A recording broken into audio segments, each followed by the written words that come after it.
Hello hello.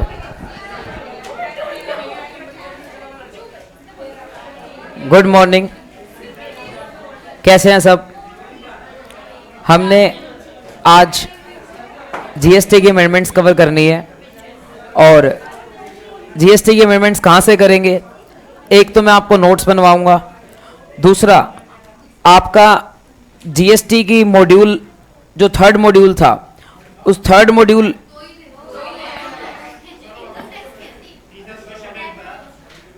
Second module के पीछे शायद अमेंडमेंट अटैच की होंगी या नहीं की हुई है?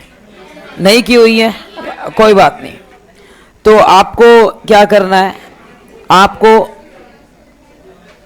आईसीआई की वेबसाइट पे जाना है और नहीं, मोबाइल नहीं निकालना है, मैं घर से बात कर रहा हूं कि आईसीआई की वेबसाइट पे आपको जाना है। जब घर से आप रीड करोगे अमेंडमेंट्स, आईसीआई की वेबसाइट पे जाके स्टूडेंट्स में जाकर, और यहाँ होगा नॉलेज पोर्टल जहाँ पर सारे स्टडी मेट मिलते हैं। तो यहाँ पर जाकर आपको न्यू स्कीम में जाना है, इंटरमीडिएट में जाना है, इंग्लिश मीडियम में जाना है, और यहाँ जीएसटी के नीचे लिख रखा होगा स्टैच्यूटरी अपडेट मई 24, यहाँ पे आ जाना है। और यहाँ से आपको ये 34 पेजेस की एक पीडीएफ डाउनलोड करनी है और इसका प्रिंट निकलवा लेना है आपको। तो ये आपको निकलवा लेना है और फिर इसमें से हम क्या करेंगे, इसमें से हम पढ़ेंगे। ऑल्दो मैं आपको नोट्स बनवा दूंगा, बट स्टिल एक थ्योरी रीडिंग के पर्पस के लिए आपके पास ये होना चाहिए। तो हम आ जाते हैं, अब आपके पास ये तो मौजूद नहीं है, तो मैं आपको नोट्स बनवा दूंगा जितने भी हो सकेंगे, और कुछ पॉइंट्स मैं इसमें से पढ़ाऊंगा, तो वो आप घर से प्रिंट निकलवा कर रीड कर लेना। हाँ, प्रिंट निकलवा दो तो आप निकलवाओगे। आईसीआई का मेडिल का प्रिंट भी क्या पारस देगा?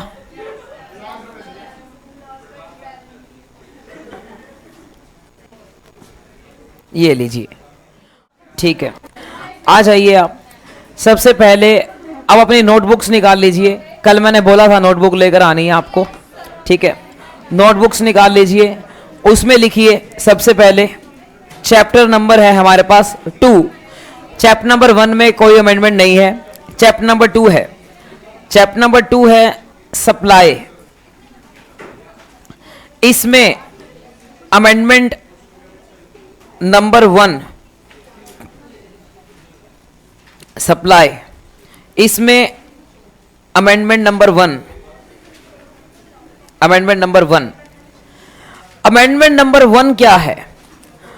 अमेंडमेंट नंबर 1 है रिलेटेड टू एक्शनेबल क्लेम्स,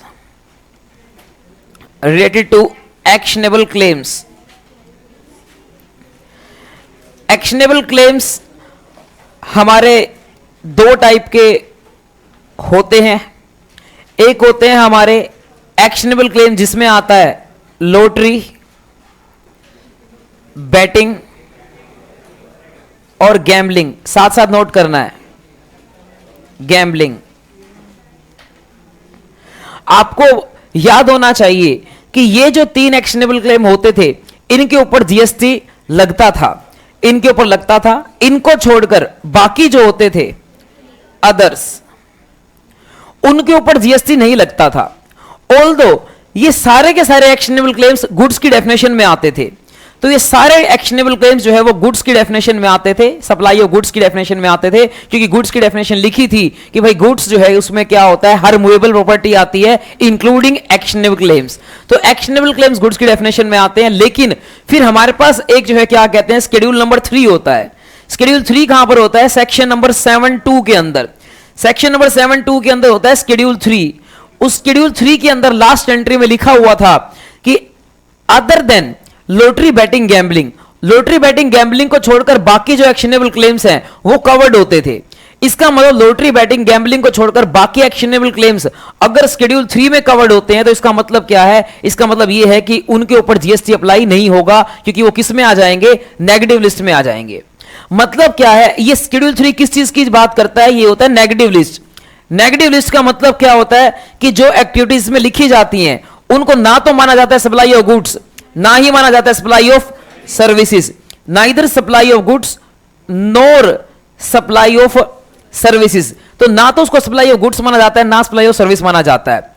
तो पहले क्या होता था, पहले ये होता था कि भाई लॉटरी, बैटिंग, गैम्बलिंग, इनके ऊपर तो जीएसटी लगता था, लेकिन है तो ये भी एक्शनेबल क्लेम, लेकिन इनको छोड़कर जो बाकी एक्शनेबल क्लेम्स हैं उनके ऊपर जीएसटी नहीं लगता था, क्योंकि जो है बाकी एक्शनेबल क्लेम कैसे, एग्जांपल के तौर पे बीआरबीपी मैंने बताया था आपको, या अरियर्स ऑफ रेंट वगैरह ये सब चीजें बताई थी, इनके ऊपर जीएसटी नहीं लगता था। वो जो है क्या कहते हैं अपना शेड्यूल 3 में कवर होते थे, नेगेटिव लिस्ट में कवर होते थे।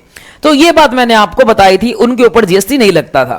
तो ये जो है क्या कहते हैं आपके सप्लाई नहीं थे, इनमें कोई भी चेंज नहीं आया, ये अभी भी सेम है कि अभी भी ये सप्लाई नहीं है।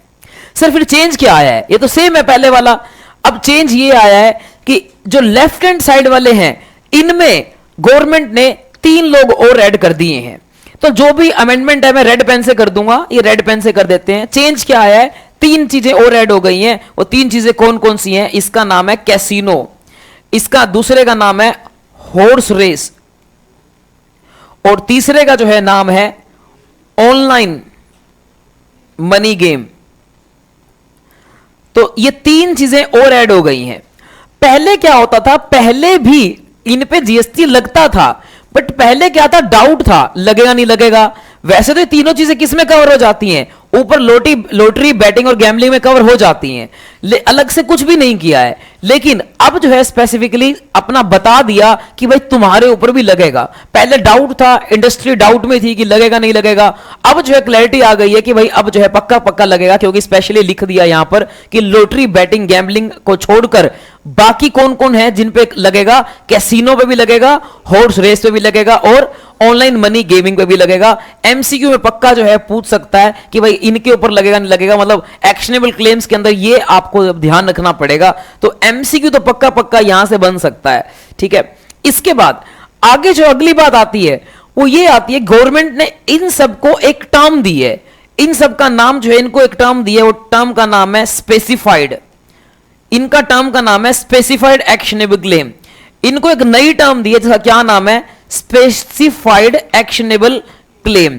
तो इसका मतलब क्या है कि अगर आपका जो है क्या कहते हैं स्पेसिफाइड एक्शनेबल क्लेम होगा, तो उस केस में स्पेसिफाइड एक्शनेबल क्लेम 6 लोग आएंगे। 6 लोग कौन कौन से आएंगे, लॉटरी, बैटिंग, गैम्बलिंग और साथ में हॉर्स रेस और कैसीनो और ऑनलाइन मनी गेम्स, ये सारे लोग आएंगे। और इन सारे लोगों के अंदर जो है क्या कहते हैं, इनको स्पेसिफाइड एक्शनेबल क्लेम बोलेंगे, और स्पेसिफाइड बोलेंगे तो इन सब के ऊपर क्या कहते हैं, जीएसटी लगेगा, क्योंकि ये जो है नेगेटिव लिस्ट में नहीं आते।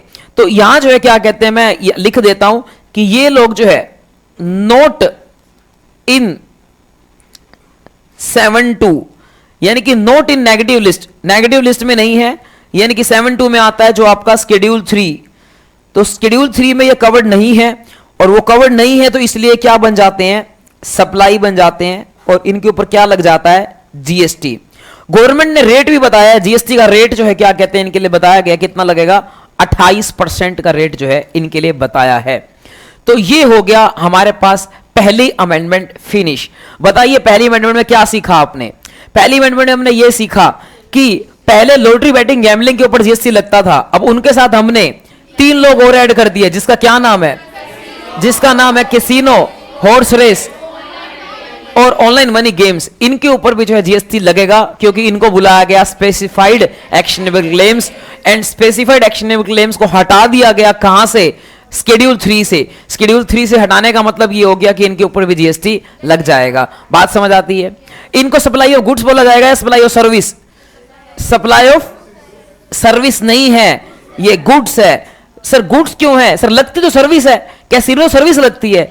भाई एक आम आदमी, तुम्हारे जैसे आम आदमी तो समझेंगे इसको सर्विस है, लेकिन जो जीएसटी जिसको जानता है, जिसको पता है जीएसटी के बारे में, आपको गुड्स की डेफिनेशन में बताया था मैंने, गुड्स में क्या क्या आता है, every movable property including actionable claims. तो ये भी क्या है, गुड्स है।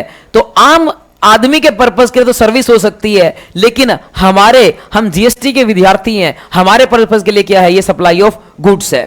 तो ये सप्लाई ऑफ गुड्स है, रेट लगेगा 28% और इनके ऊपर जीएसटी लगेगा, ये मैंने आपको बताया। स्पेसिफाइड एक्शनेबल क्लेम को छोड़कर बाकी जो एक्शनेबल क्लेम्स हैं उनके ऊपर जीएसटी नहीं लगेगा। बताइए इसमें कुछ पूछना है तो? नहीं पूछना, आगे चलते हैं। इसके बाद अब ये तो एग्जाम में आ सकता है, लेकिन आईसीआई ने इसको बहुत ज्यादा लेंदी करके दे रखा है। अगर आप देखोगे तो लगभग 2 पेज पे कवर कर रखा है। तो 2 पेज पे क्या कवर कर रखा है? कुछ डेफिनेशंस लिख रखी हैं। ये डेफिनेशंस एग्जाम में नहीं आनी चाहिए, लेकिन स्टिल एक बार मैं रीड कराऊंगा प्लेन आपको जो है फटाफट। तो पहली डेफिनेशन लिख रखी है इन्होंने ऑनलाइन गेमिंग की। पहली डेफिनेशन है ऑनलाइन गेम। कहता है कि जो भी तुम कंप्यूटर पे गेम खेलते हो उसको क्या बोलते हैं? Online game. चाहे तुम नोकिया के मोबाइल के ऊपर सांप सीढ़ी वाले गेम खेलते थे, वो भी क्या है आपकी, अगर वो इंटरनेट से कनेक्टेड है तो वो ऑनलाइन गेम मानी जाएगी। तो ऑनलाइन गेम का मतलब है जो भी आप ऑनलाइन गेम खेलते हो उसको हम जो है, जो भी आप कंप्यूटर पे इलेक्ट्रॉनिक इंटरनेट से गेम खेलते हो वो ऑनलाइन गेम है। ठीक है। इसके बाद हमें अब, लेकिन ऑनलाइन गेम के ऊपर जीएसटी नहीं है। जीएसटी किसके ऊपर है? Online money games. Money games यानी कि अगर मैं पबजी खेल रहा हूं और पबजी के अंदर मैं कोई पैसा नहीं लगा रहा, मैं फ्री में डाउनलोड कर रहा हूं और फ्री में खेल रहा हूं, तो उस पर कोई जीएसटी नहीं है। जीएसटी कब लगेगा? अगर पबजी के अंदर मैं पैसे लगाता हूं कि मैंने कहा कि भाई ये लो 1000 रुपए, और अगर मैं जीत गया तो 5000 कर देना, और हार गया तो 1000 रुपए खत्म हो जाएंगे। तो इस तरह से करता हूं तो आपका क्या बन जाएगा? Online money games. तो ऑनलाइन मनी गेम्स का मतलब है ऐसे ऑनलाइन गेम्स जिसके अंदर आप क्या पे करते हो, जिसके अंदर आप पे करते हो, मनी पे करते हो, या इवन बिटकॉइन पे करते हो। वर्चुअल डिजिटल एसेट का मतलब होता है क्रिप्टो करेंसी। जरूरी नहीं है कि आपने क्या कहते हैं जो ड्रीम इलेवन पे पैसा ऐड करना है वो मनी, जरूरी नहीं है कि मनी ऐड करो, आप क्रिप्टो के रूप में भी ऐड कर सकते हो। उसको भी हम क्या बोलेंगे? ऑनलाइन मनी गेम्स बोलेंगे। तो जहां पर भी आपका स्टेक लगता है, जहां पर आपको एक्सपेक्टेशन होती है कि मैं मनी जीतूंगा, उन सब गेम्स को हम क्या बोलते हैं? ऑनलाइन मनी गेम्स बोलते हैं। तो ये बात हो गई। हाँ, ये गेम्स आपकी क्या हो सकती है? ये गेम्स आपकी स्किल की भी हो सकती हैं और ये चांस की भी हो सकती हैं। स्किल का मतलब होता है कि भाई आपने जो है क्या कहते हैं, कुछ दिमाग लगाया। मैं लिख देता हूं, ये वर्चुअल डिजिटल एसेट का मतलब क्या है? बिटकॉइन। और ये आपका स्किल का मतलब क्या होता है? स्किल का मतलब होता है कि आपने क्या लगाया? आपने दिमाग लगाया। सर एग्जाम्पल के तौर पे आपने कोई क्या, आपने कोई टीम बनाई, आपने नहीं, उसमें क्या दिमाग लगाया? ठीक है, टीम बनाई। अब देखो, चाहे तुम मानो दिमाग लगाए नहीं लगा, दोनों ही कवर हो जाएंगी। गवर्नमेंट ने बोल दिया चाहे स्किल लगाओ, चाहे चांस की बात हो, लक की बात हो। भाई आपने लूडो खेली, लक की बात है, तो या तो लक की बात हो या आपका जो है स्किल लगाओ, उससे कोई फर्क नहीं पड़ता। दोनों ही किस में कवर हो जाएंगी? ऑनलाइन मनी गेम्स में कवर हो जाएंगी। और क्या लग जाएगा? जीएसटी 28% से। तो चाहे जैसे आप ड्रीम 11 की बात कर रहे हो कि भाई यहां पर हमारा दिमाग लगता है, या फिर कोई और रम्मी वगैरह की बात कर लो जहां दिमाग नहीं लगता, या कुछ किसी और की बात कर लो जहां दिमाग नहीं लगता, तो दोनों ही कवर हो जाएंगी। सबके ऊपर चाहे दिमाग लगता हो चाहे ना लगता हो, दोनों ही जो है कवर हो जाएंगी, दोनों पे जीएसटी लग जाएगा। बात पता क्या आती है? पहले क्या होता था? पहले गेम ऑफ स्किल पे नहीं लगता था, चांस पे लगता था, ऐसे एम्बिग्यूटी थी। अब गवर्नमेंट ने क्लियर कर दिया दोनों के ऊपर ही जो है जीएसटी लगेगा, किसी के ऊपर नहीं लगता, लगेगा नहीं, ऐसा कुछ भी नहीं है। चाहे गेम ऑफ स्किल हो चाहे गेम ऑफ चांस हो, दोनों पे लगेगा। इवन गवर्नमेंट कहती है चाहे वो परमिसिबल हो और अदरवाइज, यानी कि चाहे इलीगल हो तब भी जो है उसके ऊपर जीएसटी लग जाएगा। गवर्नमेंट कहती है चाहे परमिसिबल हो अंडर द एक्ट, मतलब किसी भी एक्ट के अंदर, या फिर इलीगल गेम्स हो तब भी जो है, सट्टा लगाते हो तो भी जीएसटी लग जाएगा। तो गवर्नमेंट कहती है कि मैं तो जीएसटी लूंगी चाहे तुम कैसा मर्जी काम कर लो, ये बात है। तो ये है आपका ऑनलाइन मनी गेमिंग। इसके अलावा जो है क्या कहते हैं, एक्शनेबल क्लेम्स, तो मैंने आपको बता दिया। एक इन्होंने सप्लायर की डेफिनेशन को भी अमेंड किया है। सप्लायर की डेफिनेशन को अमेंड करके क्या किया है, उसके अंदर ऐड किया है। क्या ऐड किया है? इनकॉर्पोरेट किया है। क्या ऐड किया है कि ऐसा बंदा जो ऑर्गेनाइज करता है या अरेंज करता है या सप्लाई करता है स्पेसिफाइड एक्शनेबल क्लेम्स, यानी कि इस तरह की गेम्स, ऐसा बंदा, जैसे कि वो कौन है? ड्रीम 11। तो जो कंपनी है ड्रीम 11, उसको क्या माना जाएगा? सप्लायर। यानी कि कोई भी बंदा जो क्या करता है, इस तरह की गेम ऑर्गेनाइज करता है, कोई कैसीनो का मालिक है, कोई हॉर्स रेस ऑर्गेनाइज करता है, जो भी क्या कहते हैं इस तरह की गेम्स ऑर्गेनाइज करता है, उसको क्या माना जाएगा? सप्लायर। और सप्लायर माना जाएगा तो उसके ऊपर क्या कहते हैं, रिस्पॉन्सिबिलिटी क्या बन जाएगी? उसको जीएसटी नंबर भी लेना पड़ेगा और उसको जो है क्या कहते हैं, अपना जीएसटी पे करना पड़ेगा। तो उसको जो है जीएसटी लोगों से कलेक्ट करना पड़ेगा और फिर पे करना पड़ेगा। तो ये सप्लायर जो है ये हो सकता है मालिक हो सकता है कि हॉर्स रेस का मालिक हो सकता है ये मैनेज करता हो, सिर्फ मैनेज करता हो सकता है इसका कोई इलेक्ट्रॉनिक प्लेटफॉर्म हो, जैसे कि मैंने आपको बोला ड्रीम 11, उसमें कोई ये तो है नहीं कि भाई टीम आप असली में ग्राउंड में बना रहे हो, वो सारा क्या है, एक ऐप है, ऐप के थ्रू काम कर रहे हो, तो हो सकता है वो ऐप का मालिक हो, तब भी जो है हम उसको सप्लायर की डेफिनेशन में डालेंगे और उसके ऊपर जो है अपना जीएसटी लग जाएगा। ये इसने बात बोली है। तो ये हो गया हमारा पहली अमेंडमेंट, जिसमें जो एग्जाम के लायक था वो मेरे को यही लगा, मैंने रीड पूरा करवा दिया, जो एग्जाम के लायक था वो मैंने ये आपको जो है करा दिया। अब आता है सेकंड अमेंडमेंट पे आते हैं, तो ये आ गई अमेंडमेंट नंबर 2, जो कि आई है हमारी मूवी सिनेमा वाली इंडस्ट्री के बारे में अमेंडमेंट आई है, सिनेमा के बारे में अमेंडमेंट आई है। तो सिनेमा के बारे में अमेंडमेंट आई है, और सिनेमा के बारे में क्या अमेंडमेंट आई है वो मैं आपको लिखवा देता हूं। तो सिनेमा के बारे में क्या अमेंडमेंट आई है, बोलता है कि भाई, बोलता है किस कलर से बना रहे थे अपन, ब्लू कलर से, तो बोलता है कि सप्लाई, ये कोई अमेंडमेंट नहीं है, ये सिर्फ क्या है, क्लैरिफिकेशन। तो इसको मैं अमेंडमेंट नहीं बोलूंगा, ये सिर्फ क्या आई है, क्लैरिफिकेशन। और आप बोलोगे ना तो आप कहोगे हाँ हमें तो समझ आता है, हमें पता ही था इसमें क्या बड़ी बात है। तो देखो बोलता है ये कि supply of food, food supply किया जाता है एट सिनेमा हॉल। आपने सिनेमा हॉल में कभी मूवी देखने गए हो? हाँ गए हैं सर। जब सिनेमा हॉल में, सिनेमा हॉल का मतलब या मिराज में गए हो, सन सिटी में गए हो, या फिर अपना इलाइट में गए हो, या अपना और भी कितने हैं हिसार के अंदर, पीवीआर में गए हो जो बाहर रहते हैं, तो अगर आप जो है क्या कहते हैं मूवी देखने गए हो, और उसमें क्या होता है, दो बातें होती हैं। या तो क्या होता है कि भाई मूवी देखने गए हो, तो जैसे पीवीआर वाले हैं, वो पीवीआर वाले क्या कहते हैं, हमारे थ्रू टिकट बुक कराओ और आपको पॉपकॉर्न क्या देंगे, फ्री देंगे। उनकी टिकट इतनी महंगी होती है, 1000 रुपए की टिकट है, 1000 रुपए की टिकट है, उसमें फुल्ले दे देंगे 200 रुपए के फ्री। तो 1000 रुपए की टिकट में आपको आप फुल्ले, मतलब उनका एमआरपी 200 होता है, वैसे मार्केट से खरीदो, रेडी से खरीदो, 10 रुपए के मिलते हैं आपको। शादियों में तो फ्री मिलते हैं, बच्चे 2-2 पैकेट लेके जाते हैं।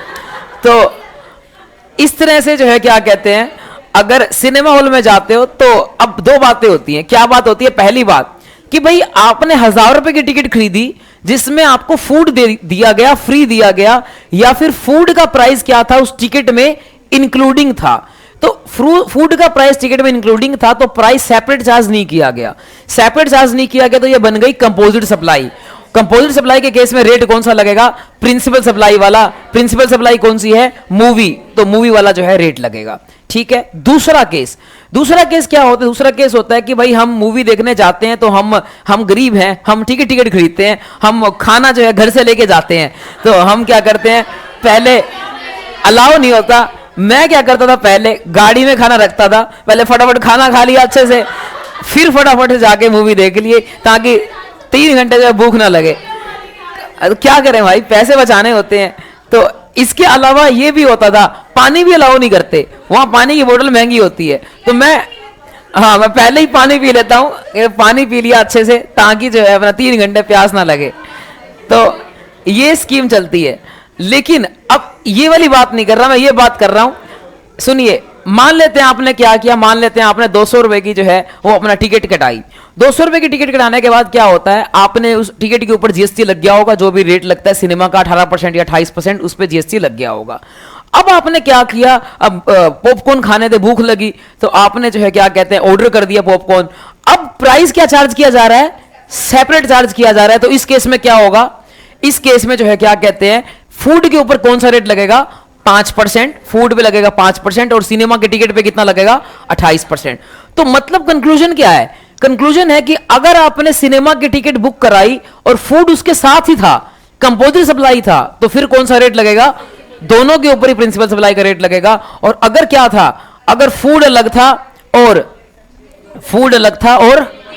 टिकट अलग थी, तो फिर दोनों पे रेट क्या लगेगा, अलग अलग लगेगा। इसका क्वेश्चन भी बन सकता है कि भाई वो अपना इस तरह से एग्जांपल बना के दे सकता है। तो अब इसको लिखवा देता हूं। अच्छा, एक और बात बतानी है आपको, ये फर्क नहीं पड़ता कि रेस्टोरेंट का मालिक कौन है। जैसे कि आप जाओगे मिराज के अंदर, तो जो अंदर जो अपना लगा के बैठे होते हैं, स्टॉल वगैरह लगा के बैठे होते हैं, वो मिराज थोड़ी ना उसका मालिक होता है, वो तो उसने क्या दे रखा होता है, ठेके में दे रखा होता है किसी और को। तो कोई थर्ड पर्सन मालिक होता है, कोई पिज्जा बना रहा है, कोई बर्गर बना रहा है, कोई और बना रहा है। तो रेस्टोरेंट का मालिक कोई और है, और अपना सिनेमा हॉल का मालिक कोई और है। लेकिन इससे फर्क नहीं पड़ता मालिक कौन है, फर्क इससे पड़ता है कि वो क्या कंपोजिट सप्लाई बनाकर बेच रहे हैं या जो है सेपरेट कंसिडरेशन चार्ज कर रहे हैं। अगर कंपोजिट सप्लाई बनाकर बेचेंगे तो फिर उसमें क्या लगेगा, उसमें जो है क्या कहते हैं अपना प्रिंसिपल वाला लगेगा, और अगर सेपरेट कंसिडरेशन होगा तो क्या लगेगा, अलग अलग लगेगा। इसके अलावा मॉल में जाओगे तो कई बार क्या होता है, मॉल में सप्लायर क्या होते हैं, सप्लायर होता ही नहीं है, मशीन लगी होती है, वेंडिंग मशीन। वेंडिंग मशीन में क्या होता है, कॉइन डालो और प्रोडक्ट निकाल लो। मैं कई बार जाता हूं तो खेलता रहता हूं, 20 रुपए का नोट डाला और ट्राई करने के लिए पानी की बोतल निकाल ली या फिर कुरकुरे निकाल लिए, एक बार देखते हैं क्या काम करती है नहीं करती। तो उस केस में ऑब्वियस सी बात है कि आप अगर उससे पैसे, उससे जो है क्या कहते हैं आप निकाल रहे हो, तो वहां पर जीएसटी क्या लगेगा, फूड के ऊपर अलग लगेगा। बताओ क्यों लगेगा अलग? फूड के ऊपर अलग इसलिए लगेगा क्योंकि मूवी टिकट आपने अलग खरीदी है, फूड क्या खरीद रहे हो, अलग खरीद रहे हो। आइसक्रीम खरीद रहे हो, कुछ और खरीद रहे हो, मॉल में सारे स्टॉल लगी होती हैं, तो वो सारा फूड अलग है और मूवी टिकट अलग है। तो वहां पर क्या होगा, वहां पर जो है दोनों का कंसिडरेशन अलग अलग है, प्राइस अलग अलग है, तो क्या होगा, जीएसटी भी अलग अलग होगा। तो भाई यहां पर वही बात आपको बस लिखवानी है, सारा समझा दिया है मैंने। तो सप्लाई ऑफ फूड जो है क्या कहते हैं, लिख रखा है at cinema hall through eating joint. Eating joint क्या होता है, ये खाने पीने के बने होते हैं, या फिर कियोस्क। कियोस्क वही मशीन होती हैं जो अपना छोटे छोटे काउंटर लगे होते हैं, या फिर कोई और काउंटर लगा हुआ है, या कोई वेंडिंग मशीन लगी हुई है। तो फर्क नहीं पड़ता कि क्या लगा हुआ है, या इस तरह की कोई मशीन लगी हुई है, या इवन हो सकता है रेस्टोरेंट भी हो, इवन हो सकता है रेस्टोरेंट भी हो। हाँ, रेस्टोरेंट है बाय सिनेमा ऑपरेटर और थर्ड पार्टी। मतलब फर्क नहीं पड़ता कि ये सारी चीजें इनका मालिक कौन है, सिनेमा हॉल मालिक है या थर्ड पार्टी मालिक है, इससे फर्क नहीं पड़ता। फर्क पड़ता है किससे, ये तो हेडिंग है, फर्क पड़ता है इससे। फर्क पड़ता है इससे, किस जिससे फर्क पड़ता है कि भाई आपका जो है इफ सप्लाइड इंडिपेंडेंटली, अगर आपने सप्लाई किया है इंडिपेंडेंटली, अगर आपने अलग अलग सप्लाई किया है इंडिपेंडेंटली सप्लाई किया है, तो उस केस में क्या होगा, टैक्सेबल एज रेस्टोरेंट सर्विस। जो फूड है वो रेस्टोरेंट सर्विस की जगह टैक्सेबल किया जाएगा, और उस पर 5% रेट लगता है, आपको पता है। और अगर इकट्ठा सप्लाई किया है, if sale of ticket and food clubbed together, अगर इकट्ठा सप्लाई किया है उस केस में इसको क्या बोला जाएगा, कंपोजिट सप्लाई।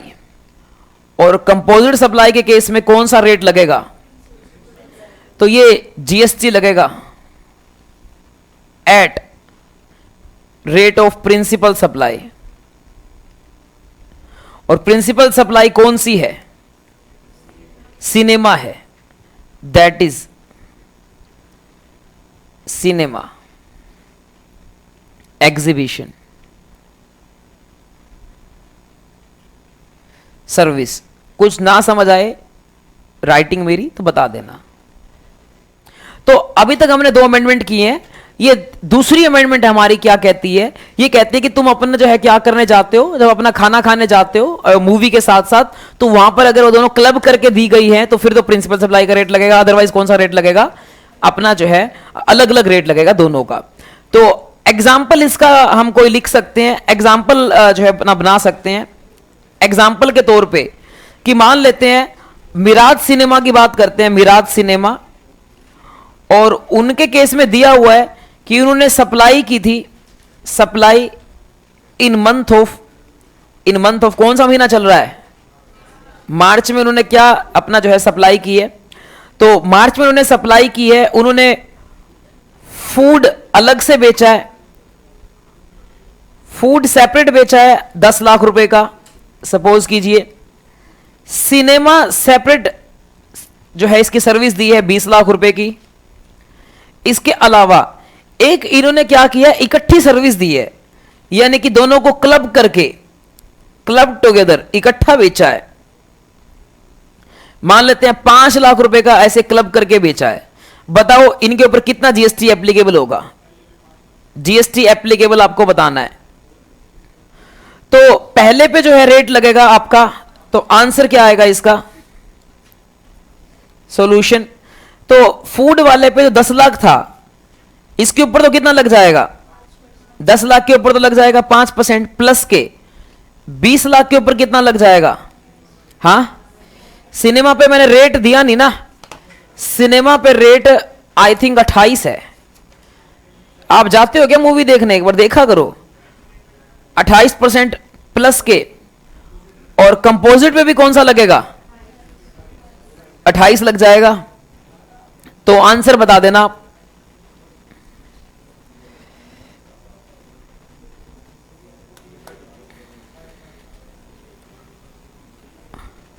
तो ये हो गया 10 लाख इंटू में 5%, 50,000 प्लस के 20 लाख इंटू 28%, 560 और 5 लाख इंटू में 28%।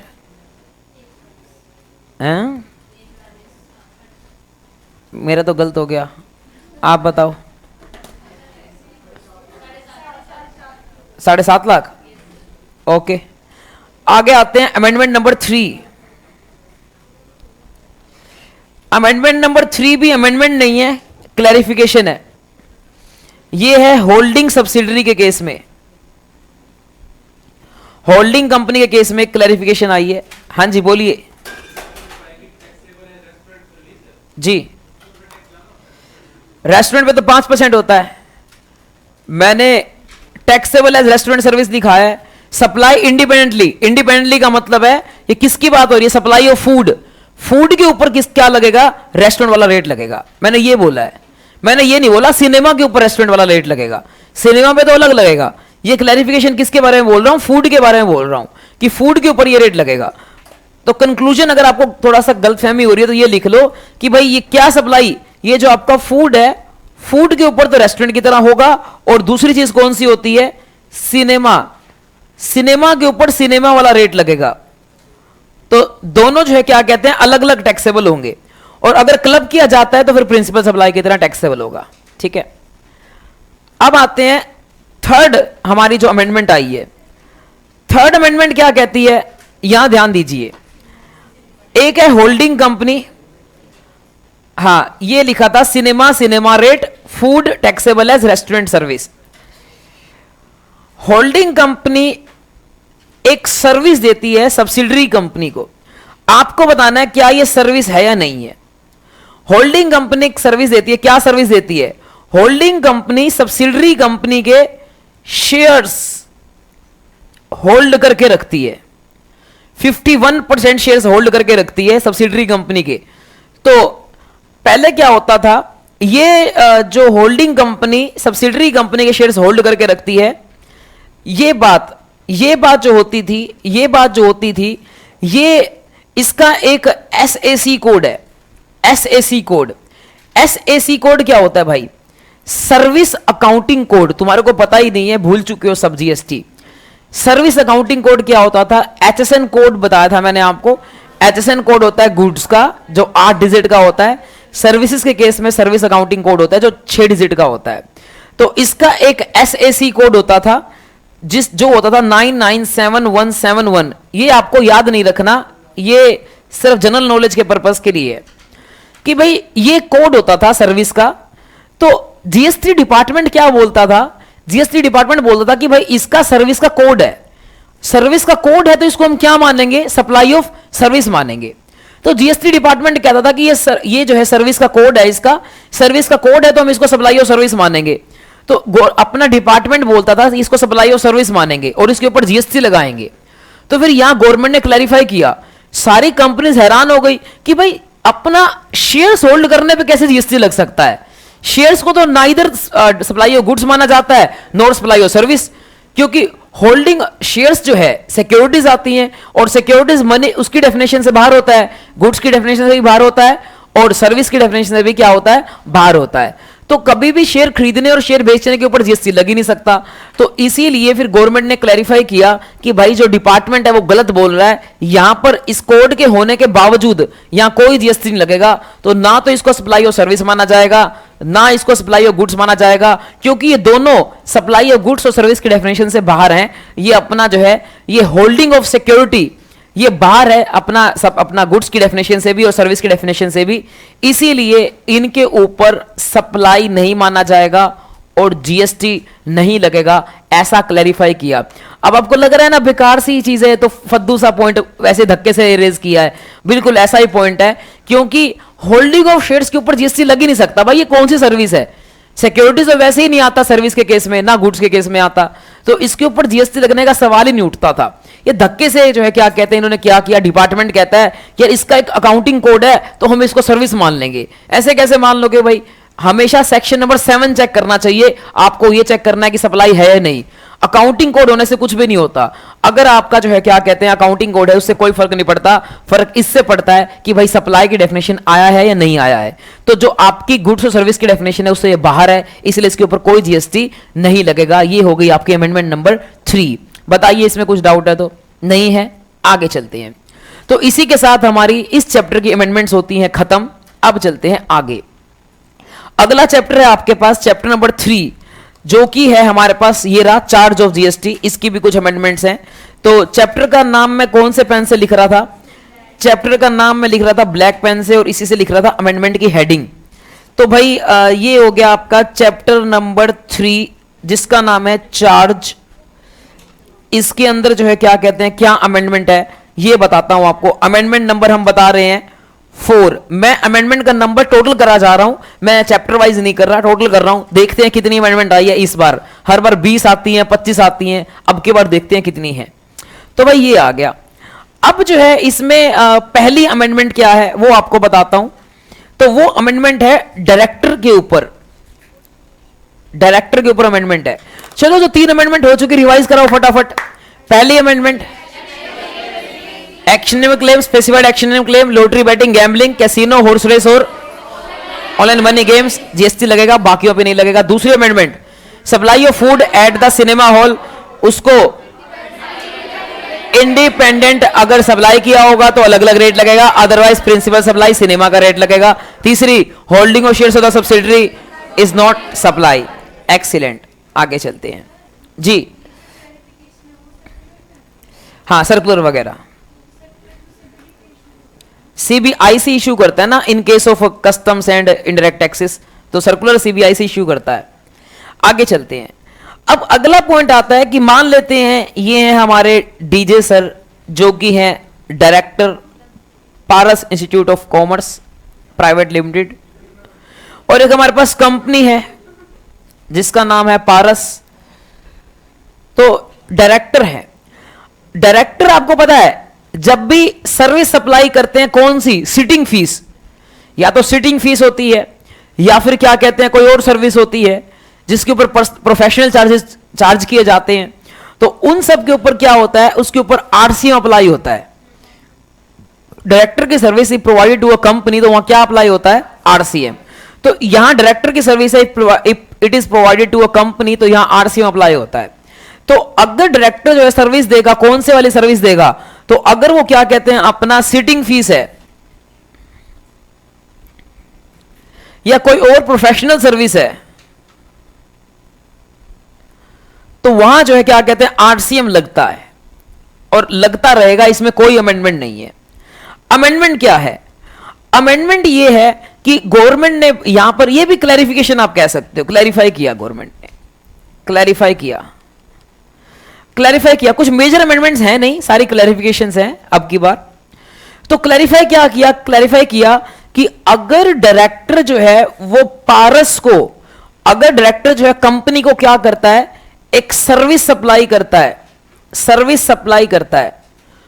कौन सी सर्विस सप्लाई करता है? In personal capacity. In personal capacity sir personal capacity में कौन सी सर्विस अप्लाई कर रखा है? तो हमारी आईसीएआई ने एक एग्जाम्पल दिया है, वो है रेंटिंग ऑफ इमूवेबल प्रॉपर्टी। मान लो हो सकता है दुष्यंत सर का कोई ना कोई ये दुकान होती, तो दुष्यंत सर क्या करते, इसको पारस को ही क्या दे देते, किराए पे। तो मान लो सर्विस सप्लाई कर रहा है, दुष्यंत सर सप्लाई कर रहे हैं, एग्जाम्पल पर्सनल कैपेसिटी में सप्लाई कर रहे हैं, एग्जाम्पल के तौर पे renting of immovable property. Immovable property वो भी मैं अपना यहां पर जो है बात कर रहा हूं कमर्शियल वाली, क्योंकि कमर्शियल में ही एफसीएम लगता है। अगर हम बात करेंगे कौन सी वाली प्रॉपर्टी, रेजिडेंशियल प्रॉपर्टी होती है, और रेजिडेंशियल प्रॉपर्टी के केस में आरसीएम लग जाता है। अगर क्या कहते हैं वो अपना रहने के पर्पज के लिए यूज की जाए तो वहां आरसीएम लग जाता है, वो तो अलग एंट्री है। मैं फिलहाल डायरेक्टर वाली एंट्री की बात कर रहा हूं। और ये कोई अपना इमूवेबल प्रॉपर्टी दी जाती है, रेंटिंग पे दी जाती है, और रेंटिंग पे दी जाती है, तो क्या यहां पर भी आरसीएम लगेगा? क्या कंपनी जीएसटी पे करेगी? मतलब क्वेश्चन क्या है, क्वेश्चन ये है कि क्या कोई भी सर्विस हो जो कि एक डायरेक्टर प्रोवाइड करेगा, किसको, कंपनी को, क्या सब पे आरसीएम लग जाएगा? नहीं। तो गवर्नमेंट ने क्लैरिफाई किया कि अगर वो सर्विस होगी रिलेटेड टू प्रोफेशनल सर्विस, यानी कि सिटिंग फीस होगी या कोई एडवाइजरी देगा वो कंपनी को, तो उस केस में तो क्या लग जाएगा, आरसीएम। लेकिन अगर वो सर्विस कैसे प्रोवाइड करेगा, इन पर्सनल कैपेसिटी, तो वहां क्या लग जाएगा, एफसीएम। तो इन पर्सनल कैपेसिटी जो होगा यहां एफसीएम लग जाएगा। तो यहां पर डायरेक्टर साहब जो है हमेशा उनको जीएसटी पे करना पड़ेगा, यहां एफसीएम लग जाएगा। यहां जो है क्या कहते हैं, गवर्नमेंट को जीएसटी डायरेक्टर साहब जमा कराएंगे, कंपनी जो है नहीं जमा कराएगी, तो एफसीएम लग जाएगा, इसके ऊपर लग जाएगा एफसीएम। तो ये आई है क्लैरिफिकेशन, इसमें कुछ खास बात नहीं है, इसमें जो है क्या कहते हैं नॉर्मल सी बात है। तो यहां क्या सीखने को मिला कि अगर डायरेक्टर सर्विस देगा, सिटिंग फीस वगैरह जो प्रोफेशनल है वो, तो इसमें तो क्या लग जाएगा, आरसीएम। और अगर वो पर्सनल कैपेसिटी में सर्विस देगा तो उस पर क्या लग जाएगा, एफसीएम। क्वेश्चन बन सकता है, देखिए मैं आपको पहले अमेंडमेंट की इंपॉर्टेंस बता दूं। हर एग्जाम में 10 नंबर की कम से कम अमेंडमेंट्स आती हैं। तो आज हम लेक्चर करेंगे, अगर आज कंप्लीट हो गई तो ओके है, नहीं तो कल भी करेंगे, और फिर उसके बाद इनकम टैक्स की करेंगे। तो मतलब इन पूरी अमेंडमेंट्स के अंदर जो हमारे 2-3 दिन के लेक्चर होंगे, इसमें आपका कम से कम 10 नंबर का तो टॉपिक जरूर कवर होगा। ज्यादा हो सकता है, 15 का भी हो सकता है, लेकिन 10 का तो होगा। तो इसीलिए इनको बिल्कुल ध्यान से करना है। हर पॉइंट पे आप एक्सपेक्ट करो कि क्वेश्चन आ सकता है। यहां पर भी आ सकता है, एग्जाम्पल बना सकता है कि दुष्यंत सर एक डायरेक्टर हैं जिन्होंने renting of immovable property provide करी है, किसको, अपना पारस को, बताओ इसमें एफसीएम लगेगा या आरसीएम? तो क्या लग जाएगा यहां पर, एफसीएम। तो ये हो गया हमारा अमेंडमेंट नंबर 4। अब चलते हैं आगे, अमेंडमेंट नंबर 5। तो अमेंडमेंट नंबर 5 जो है वो हमारी सबसे बड़ी अमेंडमेंट है, जो है तो छोटी, लेकिन दिक्कत है कि मेरे को चार्ट बनवाना पड़ेगा जिस वजह से टाइम लग जाएगा। है तो वो छोटी। तो ये अमेंडमेंट है गवर्नमेंट सर्विस के केस में, गवर्नमेंट सर्विस के केस में ये अमेंडमेंट है। और गवर्नमेंट सर्विसेज का मैंने पहले भी चार्ट बनवाया हुआ है, और वही चार्ट मैं रिपीट करूंगा, उसकी वजह से टाइम लग जाएगा। अदरवाइज तो ये अमेंडमेंट काफी छोटी ही अमेंडमेंट है। लेकिन ये जो अमेंडमेंट है, ये इसमें क्या होगा, एग्जामिशन चैप्टर भी कवर हो जाएगा। तो मतलब एग्जामिशन चैप्टर की अमेंडमेंट भी कवर हो जाएंगी, तो मैं इकट्ठी कराऊंगा, क्योंकि दोनों ही जगह जो है साइमल्टेनियसली अमेंडमेंट आई है। अब गवर्नमेंट की सर्विस, अगर गवर्नमेंट कोई सर्विस प्रोवाइड करती है तो वहां पर क्या लगता था, वहां लगता था आरसीएम लगता था। कब लगता था? तो भाई यहां पर मैंने आपको 3 एरो करवाए हुए हैं कि आप 3 एरो निकाल लीजिए। तो मैंने क्या करवाया हुआ है, 3 एरो निकाल लीजिए। मैंने यहां पर क्या लिखा हुआ है, सबसे पहले लिखा रखा है यहां पर अदर सर्विसेज, फिर सेंटर में लिखा रखा है सर्विस बाय, सर्विस बाय 1 2 3 4, 4 बंदे। पहला सर्विस बाय, थोड़ा सा सीधा स्पेस लेकर लिखना, लेफ्ट हैंड साइड में भी काफी कुछ आएगा। तो सर्विस बाय पहला आएगा डिपार्टमेंट ऑफ पोस्ट, ठीक है। डिपार्टमेंट ऑफ पोस्ट की सर्विस पे हमेशा क्या लगता है, एफसीएम, एफसीएम लगता है। अब यहां पर एक बंदा और ऐड कर दिया, वो है डिपार्टमेंट ऑफ रेलवे। तो अमेंडमेंट क्या है, अमेंडमेंट है यहां पर ऐड कर दिया डिपार्टमेंट ऑफ रेलवे, और इसका दूसरा नाम लिखा है इंडियन रेलवे, एक ही बात है। तो अब पहले तो क्या था, सिर्फ डिपार्टमेंट ऑफ पोस्ट की सर्विस पे एफसीएम लगता था, अब डिपार्टमेंट ऑफ रेलवे की सर्विस पे भी क्या लगेगा, एफसीएम। हमेशा हमेशा हमेशा डिपार्टमेंट ऑफ रेलवे की सर्विस पे अब क्या लगेगा, एफसीएम लगेगा ऑलवेज। तो डिपार्टमेंट ऑफ रेलवे पे जो है क्या कहते हैं, एफसीएम लगेगा। और बाकी तीसरा और कौन होता था, और होता था in relation to vessel aircraft. चौथा होता था ट्रांसपोर्ट ऑफ गुड्स या फिर पैसेंजर्स। ठीक है, तो transport of goods and passengers. तो इनके केस में जो है हमेशा लगेगा FCM, always FCM. In no case there is RCM, RCM कभी नहीं लगेगा, हमेशा एफसीएम लगेगा। तो पहले 4 सर्विस होती थी, 4 कौन सी, post, vessel aircraft, goods, passenger. इन 4 पे हमेशा एफसीएम लगता था। अब एक और ऐड कर दी, कौन सी ऐड कर दी, रेलवे। रेलवे में भी हमेशा क्या लगेगा, एफसीएम। अमेंडमेंट तो इतनी सी है, लेकिन इसका इंप्लीकेशन में पूरा बता देता हूं आपको। क्या इंप्लीकेशन है, एक लेफ्ट राइट हैंड साइड में एक और सर्विस आती थी, वो थी renting of immovable property. Renting of immovable property, अगर ये renting of immovable property provide की जाती है, इसके भी 2 पार्ट होते थे, to registered person, to unregistered person. But यहां अमेंडमेंट है तो मैं ध्यान से आपको कराता हूं। अगर renting of immovable property provide की जाती है by Indian railway, by Indian railway का क्या मतलब है, अगर सप्लायर कौन है, इंडियन रेलवे, तो क्या लगेगा, ऑलवेज एफसीएम। बोला ना मैंने आपको कि जब भी रेलवे अपना सप्लायर हो तो हमेशा क्या लगेगा, एफसीएम, कभी भी आरसीएम नहीं लगेगा। तो चाहे renting of immovable property provide की जाए, अगर वो प्रोवाइड की जाएगी बाय इंडियन रेलवे तो हमेशा क्या लगेगा, एफसीएम। क्वेश्चन क्या बन सकता है, क्वेश्चन बन सकता है कि रेलवे है, एक रेलवे का डिपार्टमेंट है जिसके अंदर क्या हुआ, एक रेलवे स्टेशन है, दिल्ली रेलवे स्टेशन, जहां पर जो है एक बंदा था जिसका नाम था पारस इंस्टीट्यूट ऑफ कॉमर्स, और उसको जो है क्या किया गया, रेंटिंग की सर्विस दी गई। वहां पर इन्होंने क्या किया, एक अपना दुकान ले ली, और रेलवे की दुकान थी वहां पर, अब ये पढ़ाते हैं स्टेशन के पास। तो कहने का मतलब क्या है, एक पारस एक रजिस्टर्ड पर्सन है, पारस एक रजिस्टर्ड पर्सन है, और पारस ने दुकान किराए पे लिए, किससे, रेलवे से।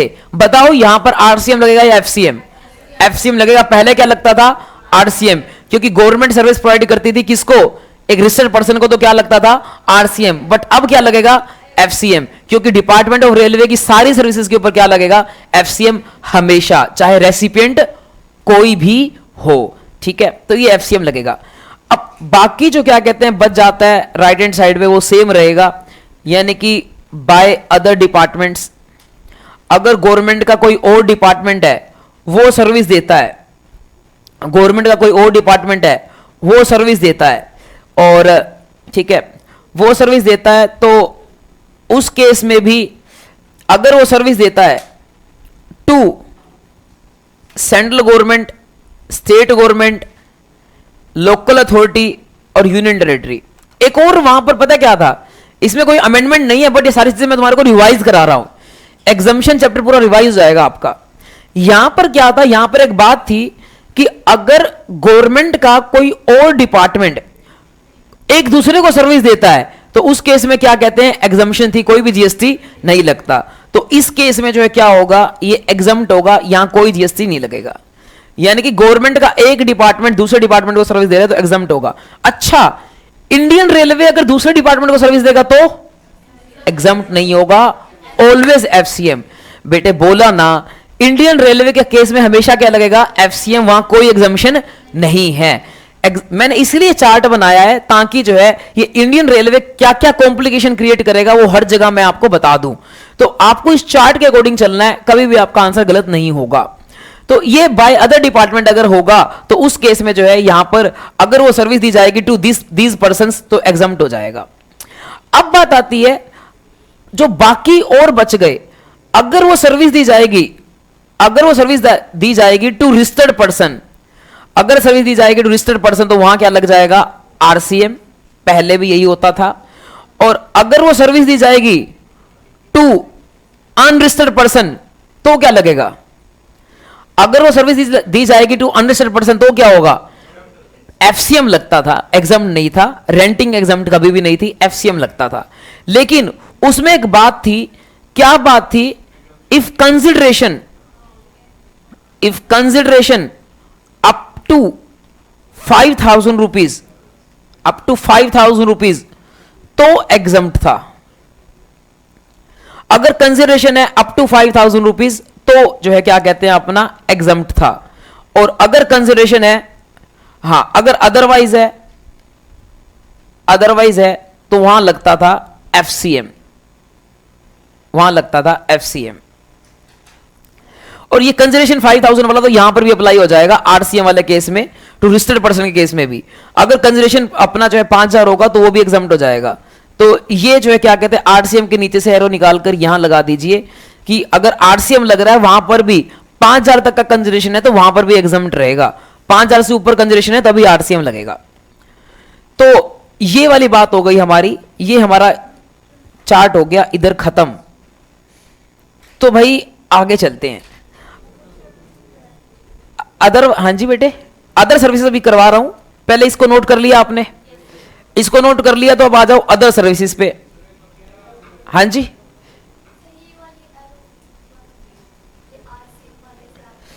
ये तो मैं देखो क्या कहना चाह रहा हूं, यहां पर भी ऐसे करना चाह रहा हूं कि दो बातें करना चाह रहा हूं बट स्पेस नहीं है, तो मैं दो बातें करना चाह रहा हूं यहां पर कि अगर रजिस्टर्ड पर्सन को प्रोवाइड की जाएगी और इफ कंसिडरेशन अप टू 5,000 तो फिर हो जाएगा एग्जम्प्ट।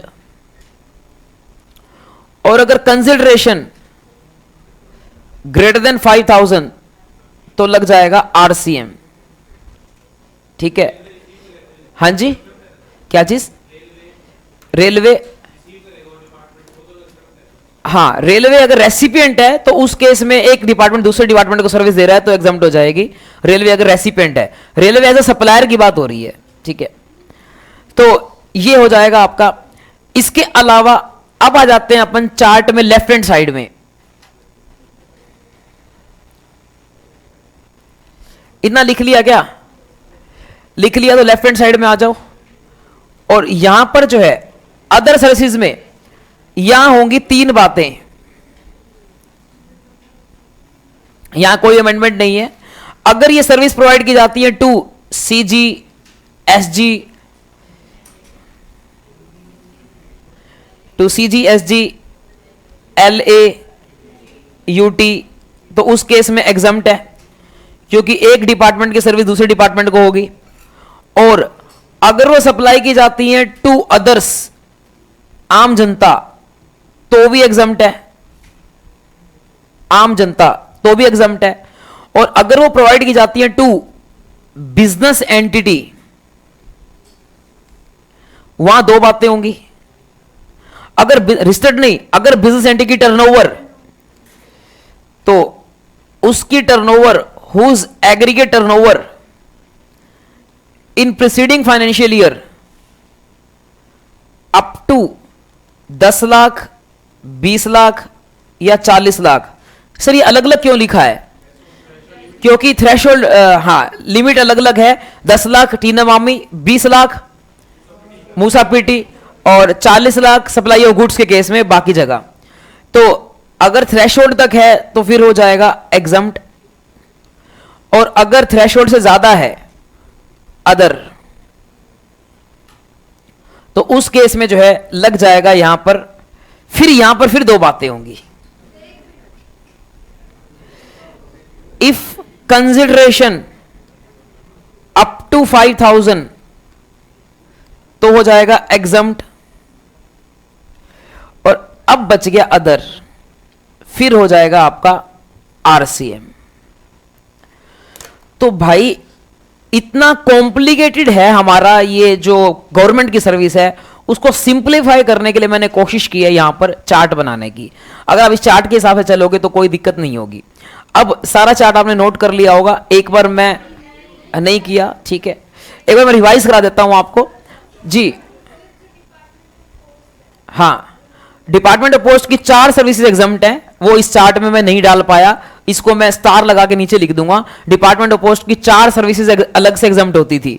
ठीक है, 4 सर्विसेज कौन सी थी? पोस्ट कार्ड होता था, इनलैंड लेटर, बुक पोस्ट और ऑर्डिनरी पोस्ट, ये 4 सर्विसेज एग्जाम्प्ट थी। इसके अलावा इंडियन रेलवे अगर ट्रांसपोर्टेशन ऑफ पैसेंजर की सर्विस दे रही है तो वहां पर भी जो है नॉन एसी स्लीपर क्लास वो एग्जाम्प्ट है। ठीक है, और एसी क्लास होगा तो ही जो है उसके ऊपर क्या लगेगा? एफसीएम लगेगा। ठीक है, तो अब बना लिया होगा चार्ट।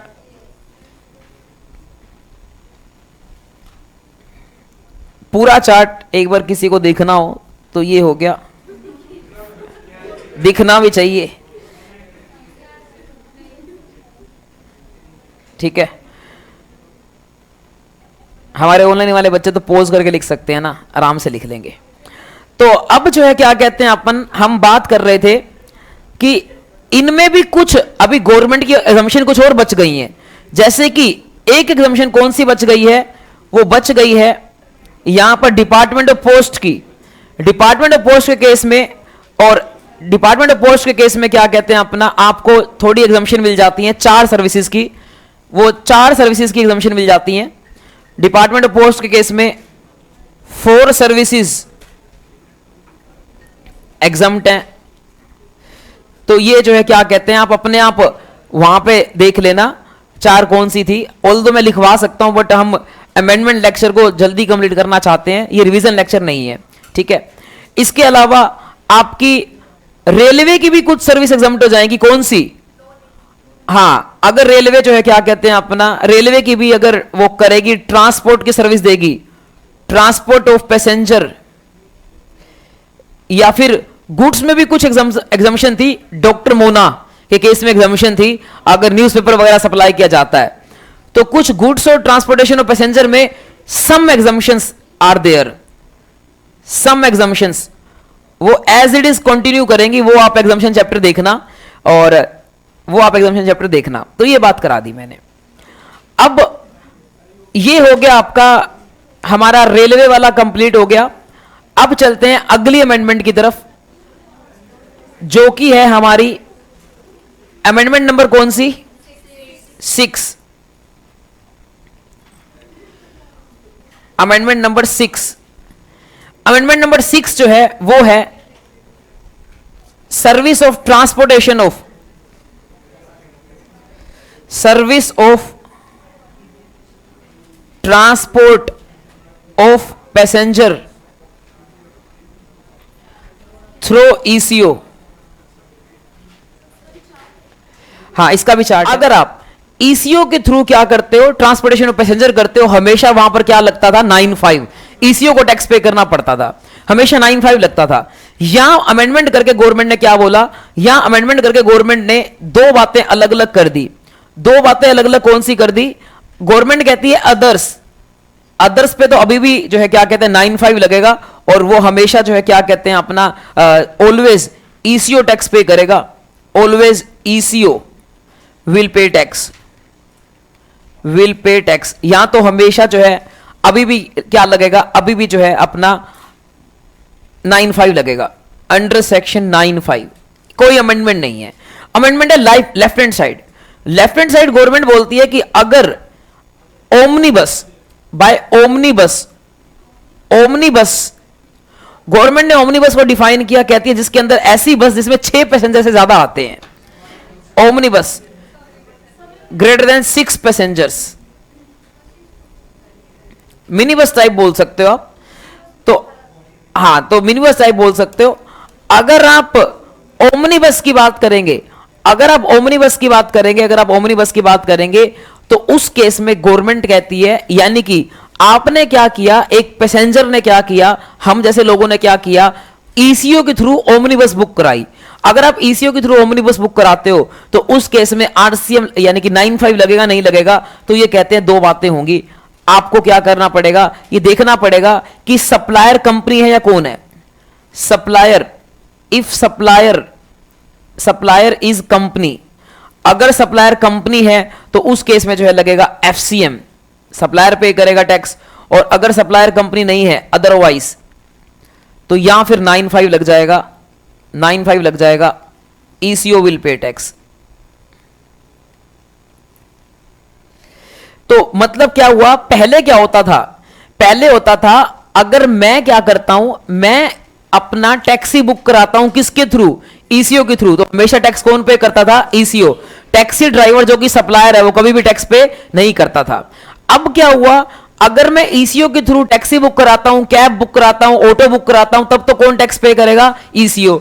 लेकिन अगर मैं ईसीओ के थ्रू क्या बुक कराता हूं, ओमनीबस, तो वहां टैक्स कौन पे करेगा, वहां जो है क्या कहते हैं, ईसीओ टैक्स पे नहीं करेगा। वहां जो है दो बातें होंगी, अगर ओमनीबस का मालिक कौन है, कंपनी है, तो वहां तो कंपनी टैक्स पे करेगी, और ओमनीबस का मालिक कौन है, कोई और है, तो वहां कौन टैक्स पे करेगा, ईसीओ जो है टैक्स पे करेगा। तो जो जो अमेंडमेंट्स हैं उन पे जो है क्वेश्चन आ सकता है। चैप्टर नंबर 3 हो गया हमारा। इसके बाद आता है चैप्टर नंबर 4।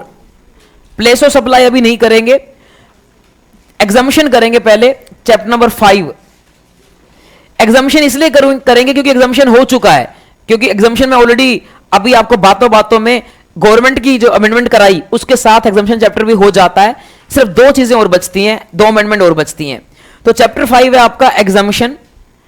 एग्जामिशन में मेरे को एक बार बताना अपना कौन सी अमेंडमेंट नंबर पहुंच चुके हैं, 7 सेवंथ अमेंडमेंट है, वेरी इजी, एक्सट्रीमली इजी, और ये है satellite launch service. Satellite launch service, satellite launch service क्या होती है, सैटेलाइट लॉन्च सर्विस का मतलब है कि मान लो पारस को, बच्चों को ट्रेस करना है कि बच्चे कहां कहां घूम रहे हैं, पारस को क्या करना है, अपना खुद का सैटेलाइट लॉन्च करवाना है। हमने एक सैटेलाइट बनाया, सुरेंद्र सर ने एक सैटेलाइट बनाया, और वो हमने जो है, अब देखो हमारे पास लॉन्च करने के लिए कोई ऐसी जगह नहीं है, हम लॉन्च नहीं कर पाएंगे, तो उसके लिए कौन है, उसके लिए जो है इसरो बना हुआ है, ISRO, Indian Space Research Organisation. हमने इसरो को बोला कि भाई मेरा जो है अपना क्या कहते हैं सैटेलाइट लॉन्च करके बताओ, ठीक है, या फिर इसरो हो सकता है, या कोई अंतरिक्ष करके ऑर्गेनाइजेशन है वो हो सकती है। तो उन्होंने क्या किया, उन्होंने सैटेलाइट लॉन्च करने में हमारी हेल्प की। वो फीस चार्ज करेंगे, सर आपका 10 लाख रुपए लगेंगे, सैटेलाइट लॉन्च कर देंगे, तो 10 लाख रुपए लगेंगे, सैटेलाइट लॉन्च कर देंगे। अब बताइए क्या इसके ऊपर जीएसटी लगेगा, नहीं, पहले एग्जम्प्ट होता था। Satellite launch service by ISRO is exempt, पहले एग्जम्प्ट था, अभी भी एग्जम्प्ट है। फिर अमेंडमेंट क्या है, पहले क्या होता था, पहले लिखा होता था कि satellite launch service by ISRO, सिर्फ यही एग्जम्प्ट था। अब क्या कर दिया, इसको हटा दिया। इसका मतलब क्या है, सैटेलाइट लॉन्च सर्विस अब कोई भी देगा तो क्या हो जाएगी, एग्जम्प्ट। तो यानी कि सैटेलाइट लॉन्च सर्विस कोई मर्जी कोई बंदा देगा वो एग्जम्प्ट हो जाएगी। चाहे इलोन मस्क इंडिया में आके बोले कि मैं सैटेलाइट लॉन्च करवाऊंगा, कौन बताओ कौन है जो अपना सैटेलाइट लॉन्च करना चाहता है, तो हाँ आप करना चाहते हो, लाओ बेटे 5 लाख लाओ और हम आपका सैटेलाइट लॉन्च करेंगे। तो इस केस में जो है क्या कहते हैं, एग्जम्पशन मिल जाएगी। हमारी गवर्नमेंट कहती है कि ज्यादा से ज्यादा सैटेलाइट लॉन्च होने चाहिए इंडिया के, इसलिए गवर्नमेंट ने क्या किया, सैटेलाइट लॉन्च सर्विस पे क्या दे दी है, exemption. Now satellite launch service provided by any person, देखो यहां क्या अमेंडमेंट क्या है, एनी सप्लायर, कोई भी सप्लायर अगर सैटेलाइट लॉन्च सर्विस देगा, कौन, मेन अमेंडमेंट ये है, एनी सप्लायर। पहले क्या था, सिर्फ इसरो, अब क्या है, any supplier satellite launch service देगा किसी भी पर्सन को, टू एनी रेसिपिएंट, तो उस केस में जो है क्या कहते हैं, क्या हो गया है, एग्जम्प्ट। तो ये सर्विस हो चुकी है एग्जम्प्ट, कंप्लीटली एग्जम्प्ट हो चुकी है। ये हो गया आपका 7th अमेंडमेंट। अगली अमेंडमेंट जो है वो है आपकी 8th अमेंडमेंट।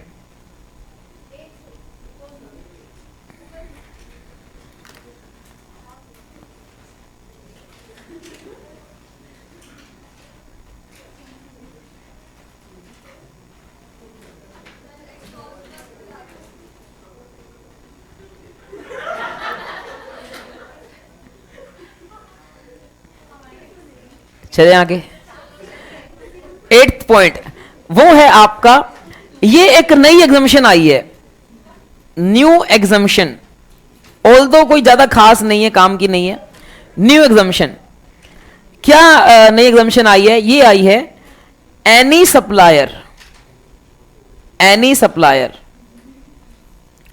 अगर वो सर्विस प्रोवाइड करेगा गवर्नमेंट अथॉरिटी को,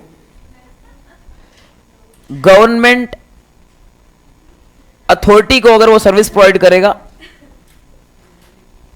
किस चीज की सर्विस प्रोवाइड करेगा भाई? यहां देखो, मैंने इस चीज को अपने वो वाले चार्ट में क्यों नहीं डाला, क्योंकि वो चार्ट था जब गवर्नमेंट सर्विस प्रोवाइड करती है। यहां गवर्नमेंट क्या है?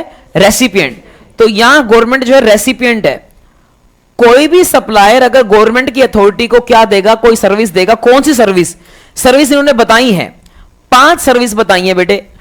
ये 5 सर्विस अगर दी जाएंगी गवर्नमेंट अथॉरिटी को किसी भी सप्लायर के द्वारा, तो वो क्या रहेंगी? एग्जम्प्ट। पहली सर्विस है वाटर सप्लाई। हो सकता है गवर्नमेंट के डिपार्टमेंट के अंदर कैंपर सप्लाई किए जाए, कोई भी पानी की सप्लाई की जाए, तो पानी की सप्लाई अगर की जाएगी गवर्नमेंट के किसी डिपार्टमेंट में, गवर्नमेंट की किसी अथॉरिटी के अंदर, तो कोई भी बंदा उसको सप्लाई करता होगा वो एग्जम्प्ट रहेगा। दूसरा, पब्लिक हेल्थ, जैसे पोलियो की ड्रॉप्स वगैरह पिलाई जाती हैं, तो हो सकता है कि भाई एक थर्ड पार्टी एजेंसी हायर की जाए, एक एजेंसी हायर की जाए, थर्ड पार्टी एजेंसी, उसको बोला जाए कि तेरे को क्या करना है, जगह जगह जाकर जो है ये पब्लिक हेल्थ का काम करना है और अवेयरनेस फैलानी है, जो भी करना है। तो थर्ड पार्टी एजेंसी जो है वो क्या कर रही है? एक थर्ड पार्टी एजेंसी सर्विस दे रही है। किसको सर्विस दे रही है? गवर्नमेंट को, पब्लिक हेल्थ से रिलेटेड, तो वो भी एग्जाम्प्ट रहेगा। तीसरा, सैनिटेशन, सुबह सुबह आते हैं ना सफाई वाले, सैनिटेशन, स्वच्छ भारत का इरादा देश से वादा कर लिया है, ठीक है। तो अब उसमें क्या होता है समझिए, कंजर्वेंसी। कंजर्वेंसी क्या है कि भाई मान लेते हैं एक जो अपना सफाई करने वाला है वो क्या करता है? वो सर्विस दे रहा है। किसको सर्विस दे रहा है? गवर्नमेंट को। वो सफाई वाले होते हैं, 2 तरीके से होते हैं, या तो वो नौकर होते हैं गवर्नमेंट के, नौकर हैं तो एम्प्लॉयर एम्प्लॉय रिलेशन हो गया, वैसे ही जीएसटी नहीं लगेगा। लेकिन दूसरा केस क्या होता है? वो ठेके पे काम होता है। ठेके पे काम होता है, उनकी खुद की गाड़ी होती है, वो गाड़ी आती है अपना जो है कुछ कचरा उठाने, वो उनका ठेके पे काम होता है। तो कोई ठेकेदार है जिसने क्या कहते हैं गवर्नमेंट को सर्विस दे रहा है। किस चीज की सर्विस दे रहा है? कि सारी लोकेलिटी में से कूड़ा वो उठाएगा और उसके बदले में लमसम पैसा जो है वो गवर्नमेंट उसको दे देगी। तो वो ठेकेदार जो है वो सर्विस दे रहा है गवर्नमेंट को इन रिलेशन टू सैनिटेशन, तो उस केस में भी एग्जम्पशन मिल जाएगी, वो ठेकेदार के ऊपर कोई जीएसटी नहीं लगेगा। इसके अलावा फोर्थ पॉइंट है सॉलिड वेस्ट मैनेजमेंट। ये क्या होता है? ये जो कूड़ा उठाते हैं, आपने देखा होगा, एक नीला कूड़ा, एक हरा कूड़ा, तो हाँ रिसाइकल किया जाता है, उसको सॉलिड वेस्ट मैनेजमेंट बोलते हैं। तो गवर्नमेंट ये सर्विस लेगी किसी से, वहां पर भी ये एग्जाम्प्ट रहेगा। इसके अलावा स्लम इंप्रूवमेंट, झुग्गी झोपड़ियां बनवाएगी। डीएलएफ कंपनी को बोलेगी कि भाई ये झुग्गियां तोड़कर इसकी जगह क्या किया जाए, अपना जो है बड़ी बिल्डिंग बनाई जाए, स्लम स्लम को क्या किया जाए, इंप्रूव किया जाए या डेवलप किया जाए। तो स्लम डेवलपमेंट के जो प्रोग्राम होंगे उसके ऊपर भी जो कोई भी जीएसटी नहीं लगेगा, if they are provided to the government. Slum improvement, तो बेटे ये 5 सर्विसेज हैं जिनके ऊपर जो है कोई भी जीएसटी नहीं लगेगा if they are provided to government authority. तो इसके साथ हमारी जो है कितनी एग्जम्पशन कंप्लीट हो जाती हैं? 8 कंप्लीट हो जाती हैं। अब चलते हैं आगे बेटे। ये एक बार 8 में से हमने 3 तो रिवाइज कर ली थी, जो अपना जो है दूसरे चैप्टर की थी। उसके बाद अगला चैप्टर कौन सा आया था? चार्ज में एक तो डायरेक्टर की थी, अगर वो पर्सनल कैपेसिटी में प्रोवाइड करता है तो एफसीएम, अदरवाइज आरसीएम। और अगली थी गवर्नमेंट की सर्विस। गवर्नमेंट की सर्विस में बहुत बड़ा चार्ट है, वो आपको करना है, बट अमेंडमेंट क्या थी इसमें? अमेंडमेंट थी डिपार्टमेंट ऑफ रेलवे जो भी सर्विस देगी उस पर हमेशा क्या लगेगा? एफसीएम। उस पर और कोई भी एग्जम्पशन नहीं मिलेगी, ना ही उस पर एग्जम्पशन मिलेगी 5000 वाली, ना ही मिलेगी अनरजिस्टर्ड वाली, कोई भी नहीं मिलेगी। हमेशा जो है क्या कहते हैं एफसीएम लग जाएगा और गवर्नमेंट रेलवे को टैक्स देना पड़ेगा। इसके अलावा जो है अपना ओमनी बस वाली सर्विस आई। ओमनी बस वाली सर्विस के केस में क्या था कि ओमनी बस की सर्विस अगर प्रोवाइड की जाएगी ईसीओ के थ्रू, और अगर सप्लायर होगा कंपनी तो वहां कंपनी पे करेगी, अदरवाइज जो है अपना ईसीओ पे करेगा। इसके बाद जो है क्या कहते हैं अपने पास ये आ गया सैटेलाइट लॉन्च सर्विस की सर्विस एग्जम्प्ट है, और ये 5 सर्विसेज भी जो है वो क्या है? एग्जम्प्ट है।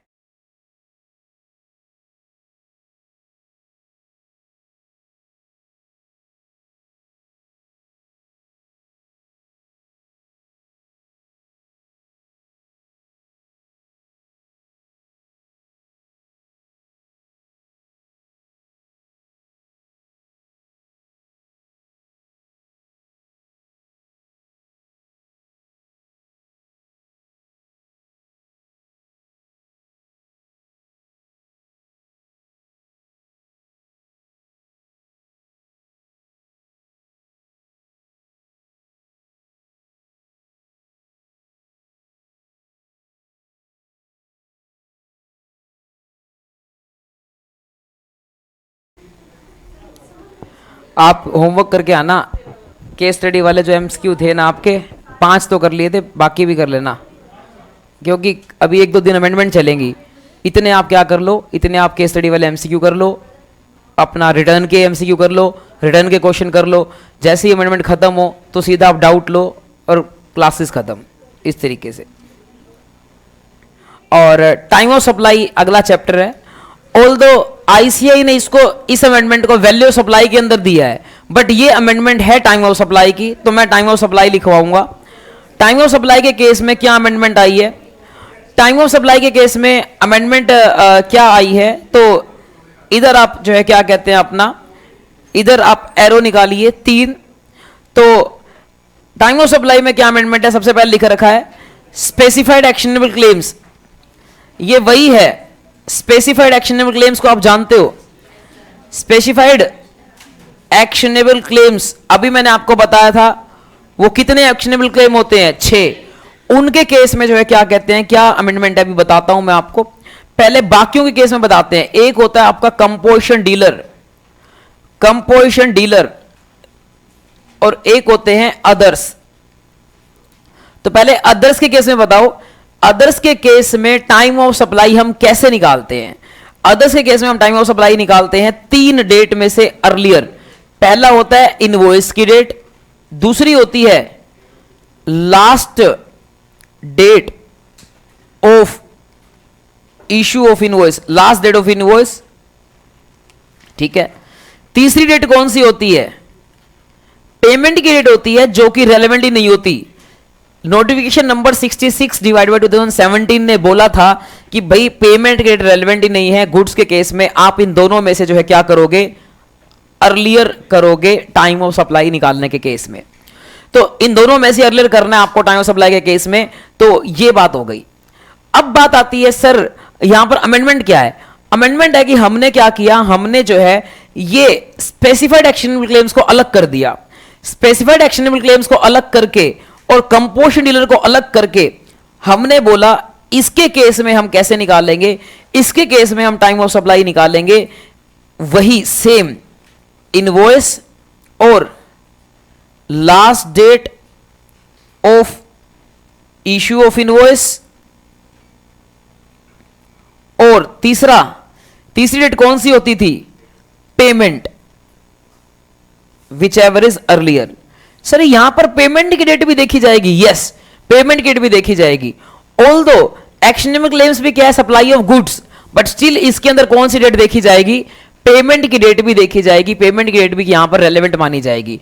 उसका क्या रीजन है? उसका ये रीजन है, मोस्टली केस में क्या होता है, जब हम किसीनो जाते हैं, किसीनो हम जाते ही पेमेंट करते हैं, तो पेमेंट के टाइम पे ही गवर्नमेंट चाहती है कि क्या लग जाए, जीएसटी लग जाए। तो इसलिए यहां पर पेमेंट की डेट को गवर्नमेंट ने रेलेवेंट कर दिया, यानी कि जो नोटिफिकेशन थी उस नोटिफिकेशन में अमेंडमेंट करके लिख दिया कि अपना जो है वो पेमेंट की डेट लिख दिया कि ये notification is not applicable on specified actionable claims. तो जब वो नोटिफिकेशन जो है इसके ऊपर एप्लीकेबल नहीं होगी, तो इसका मतलब इसका टाइम ऑफ सप्लाई किसके अकॉर्डिंग निकाला जाएगा? इसका टाइम ऑफ सप्लाई निकाला जाएगा फिर किसके अकॉर्डिंग? सेक्शन के अकॉर्डिंग। सेक्शन नंबर कौन सा था? ये सेक्शन आपका जो है ये बोलता है, सेक्शन नंबर है 12 का भी जो है ये 2 है, वो हमारे को बोलता है। लेकिन जो ये आपका एक नोटिफिकेशन नंबर थी 66/2017, जिसने क्या किया था, जिसने पेमेंट की डेट को हटाया था कि पेमेंट की डेट नहीं देखनी है। तो अब कंक्लूजन क्या है? कंक्लूजन ये है कि भाई अपना अदर्स के केस में तो वही है, सेम रूल, कोई चेंज नहीं है। लेकिन किसके केस में चेंज है? स्पेसिफाइड एक्शनेबल क्लेम्स के केस में चेंज है, जहां पर जो है क्या किया गया, पेमेंट की डेट को भी रेलेवेंट किया गया। क्योंकि स्पेसिफाइड एक्शनेबल क्लेम्स के केस में क्या किया गया, 66/2017 जो नोटिफिकेशन है उसको हटाया गया। तो इसका मतलब पेमेंट की डेट उनके लिए क्या हो जाएगी, रेलेवेंट हो जाएगी। सर कंपोजिशन के केस में क्या होगा? कंपोजिशन के केस में पहले भी क्या होता था, पहले भी जो है पेमेंट की डेट रेलेवेंट होती थी, पहले भी ऐसे ही टाइम ऑफ सप्लाई निकालते थे, आज भी ऐसे निकालेंगे। कंपोजिशन के केस में कोई भी डिफरेंस नहीं है। कंपोजिशन के केस में एक्चुअल में क्या होता है कि भाई ये टाइम ऑफ सप्लाई इतना इंपॉर्टेंट नहीं होता। क्यों इंपॉर्टेंट नहीं होता? क्योंकि कंपोजिशन के केस में क्या होता है कि टर्नओवर के बेस पे हम क्या निकालते हैं, टैक्स, कि आपके पिछले 3 महीने में टर्नओवर कितनी थी, उसका 1% मल्टीप्लाई कर दिया और टैक्स आपने पे कर दिया। तो इसलिए वहां पर टाइम ऑफ सप्लाई इतना रेलेवेंट नहीं होता, क्योंकि वहां इनवॉइस बनता ही नहीं है। तो इसलिए कंपोजिशन डिलीवर वाला क्वेश्चन अब नहीं आएगा आपका एग्जाम के पर्पस के लिए। एग्जाम के पर्पस के लिए ये स्पेसिफाइड एक्शनेबल क्लेम्स आ सकता है, या अदर्स का तो हम करते ही थे, वो है आपका। तो यहां पर अगर हम कुछ एग्जाम्पल बनाना चाहें कि जैसे एनएम विजिटेड कैसीनो ऑन 6 मार्च, 6 मार्च को मैं कैसीनो गया, तो मैंने जो क्या कहते हैं सर्विस रिसीव की, सर्विस नहीं सॉरी गुड्स, मैंने वहां टोकन जो खरीदे तो गुड्स रिसीव किए, यानी कि अपना जो गुड्स मैंने अपना रिसीव किए, गुड्स रिसीव किए 6 मार्च को, ठीक है। और मैंने पेमेंट जो है, वैसे हाइपोथेटिकल एग्जांपल है, एक्चुअल में क्या होता है पेमेंट उसी दिन मांगते हैं वो, पहले थोड़ी ना आपको दे देंगे। टोकन्स जो उनके क्या होते हैं, टोकन होते हैं ना, चिप्स होती हैं जो रेड कलर के होते हैं, वो कॉइन्स होते हैं, वो रख देते हो आपके इस नंबर पे आना चाहिए मेरा सट्टा, तो वो खरीदते हो आप, तो वो पैसे देते हो उसके बदले में वो खरीदते हो, तो पेमेंट वो पहले ही मांग लेते हैं। लेकिन एग्जाम्पल के तौर पे मैं बना देता हूं कि मान लो पेमेंट मैंने बाद में दी, तो मैं मान लेता हूं कि हमने जो है पेमेंट सपोज करो बाद में दी है, पेमेंट 8 तारीख को दी है, 8 मार्च को, और फिर इनवॉइस उन्होंने कब बनाया, उन्होंने इनवॉइस बनाया मान लेते हैं उससे भी लेट 10 मार्च को। तो बताओ यहां पर टाइम ऑफ सप्लाई क्या बनेगा, टाइम ऑफ सप्लाई क्या बनेगा, टाइम ऑफ सप्लाई बनेगा इनवॉइस और last date of issue of invoice और पेमेंट, तीनों में से अर्लियर, इन तीनों में से अर्लियर बनेगा। अर्लियर किस किस में से, इनवॉइस और last date of issue of invoice और पेमेंट। तो इनवॉइस की डेट तो यहां पर कौन सी है 10 मार्च, और लास्ट डेट कौन सी है, हाँ जब रिन्यूअल होता है तभी बनाना पड़ता है, तो 6 मार्च को बनाना पड़ेगा, और पेमेंट आपकी कब 8 मार्च, तीनों में से अर्लियर क्या आ गया आपका 6 मार्च को, तो इसका टाइम ऑफ सप्लाई बन जाएगा, ठीक है। तो बस इस तरह का क्वेश्चन आ सकता है। ये अमेंडमेंट थी हमारी टाइम ऑफ सप्लाई के अंदर। अगली अब अमेंडमेंट्स आती हैं रजिस्ट्रेशन चैप्टर में। रजिस्ट्रेशन चैप्टर अमेंडमेंट नंबर बताओ, अमेंडमेंट नंबर 10। तो भाई ब्रेक के बाद आपको सिर्फ अमेंडमेंट कराई है मैंने, कौन सी, एग्जम्पशन की तो पहले ही करा दी थी, एक ही अमेंडमेंट कराई है, वो कौन सी, एक्शनेबल क्लेम्स के केस में। कौन से actionable claims, specified actionable claim के केस में हमेशा टाइम ऑफ सप्लाई कैसे निकालोगे, पेमेंट और इनवॉइस और last date of issue of invoice whichever is earlier तरीके से हम निकालेंगे। और बाकियों के केस में कैसे निकाल लेंगे, जैसे पैसे पहले निकालते थे इनवॉइस और last date of issue of invoice whichever is earlier. ये किसकी बात हो रही है, गुड्स की। सर्विस के केस में कैसे निकालते थे कि अगर सर्विस अपना जो है टाइम पे है तो फिर उसके केस में हम देखते थे अपना नहीं, इनवॉइस टाइम पे है तो इनवॉइस और payment credit which average earlier देखते थे, और अगर इनवॉइस पे टाइम नहीं है, इनवॉइस टाइम पे नहीं है तो फिर प्रोविजन ऑफ सर्विसेज और फिर अपना जो है दूसरा payment credit which average earlier देखते थे। याद नहीं है तभी आपको सख्त जरूरत है रिवीजन लेक्चर की या आपको जीएसटी रिवाइज करने की। अब आते हैं 10th अमेंडमेंट हमारी किस चीज की है। 10th अमेंडमेंट मैं ज्यादा इंपॉर्टेंट नहीं मानता, लेकिन आई है तो लिखना तो पड़ेगा ही। तो भाई 10th अमेंडमेंट है रिलेटेड टू फिजिकल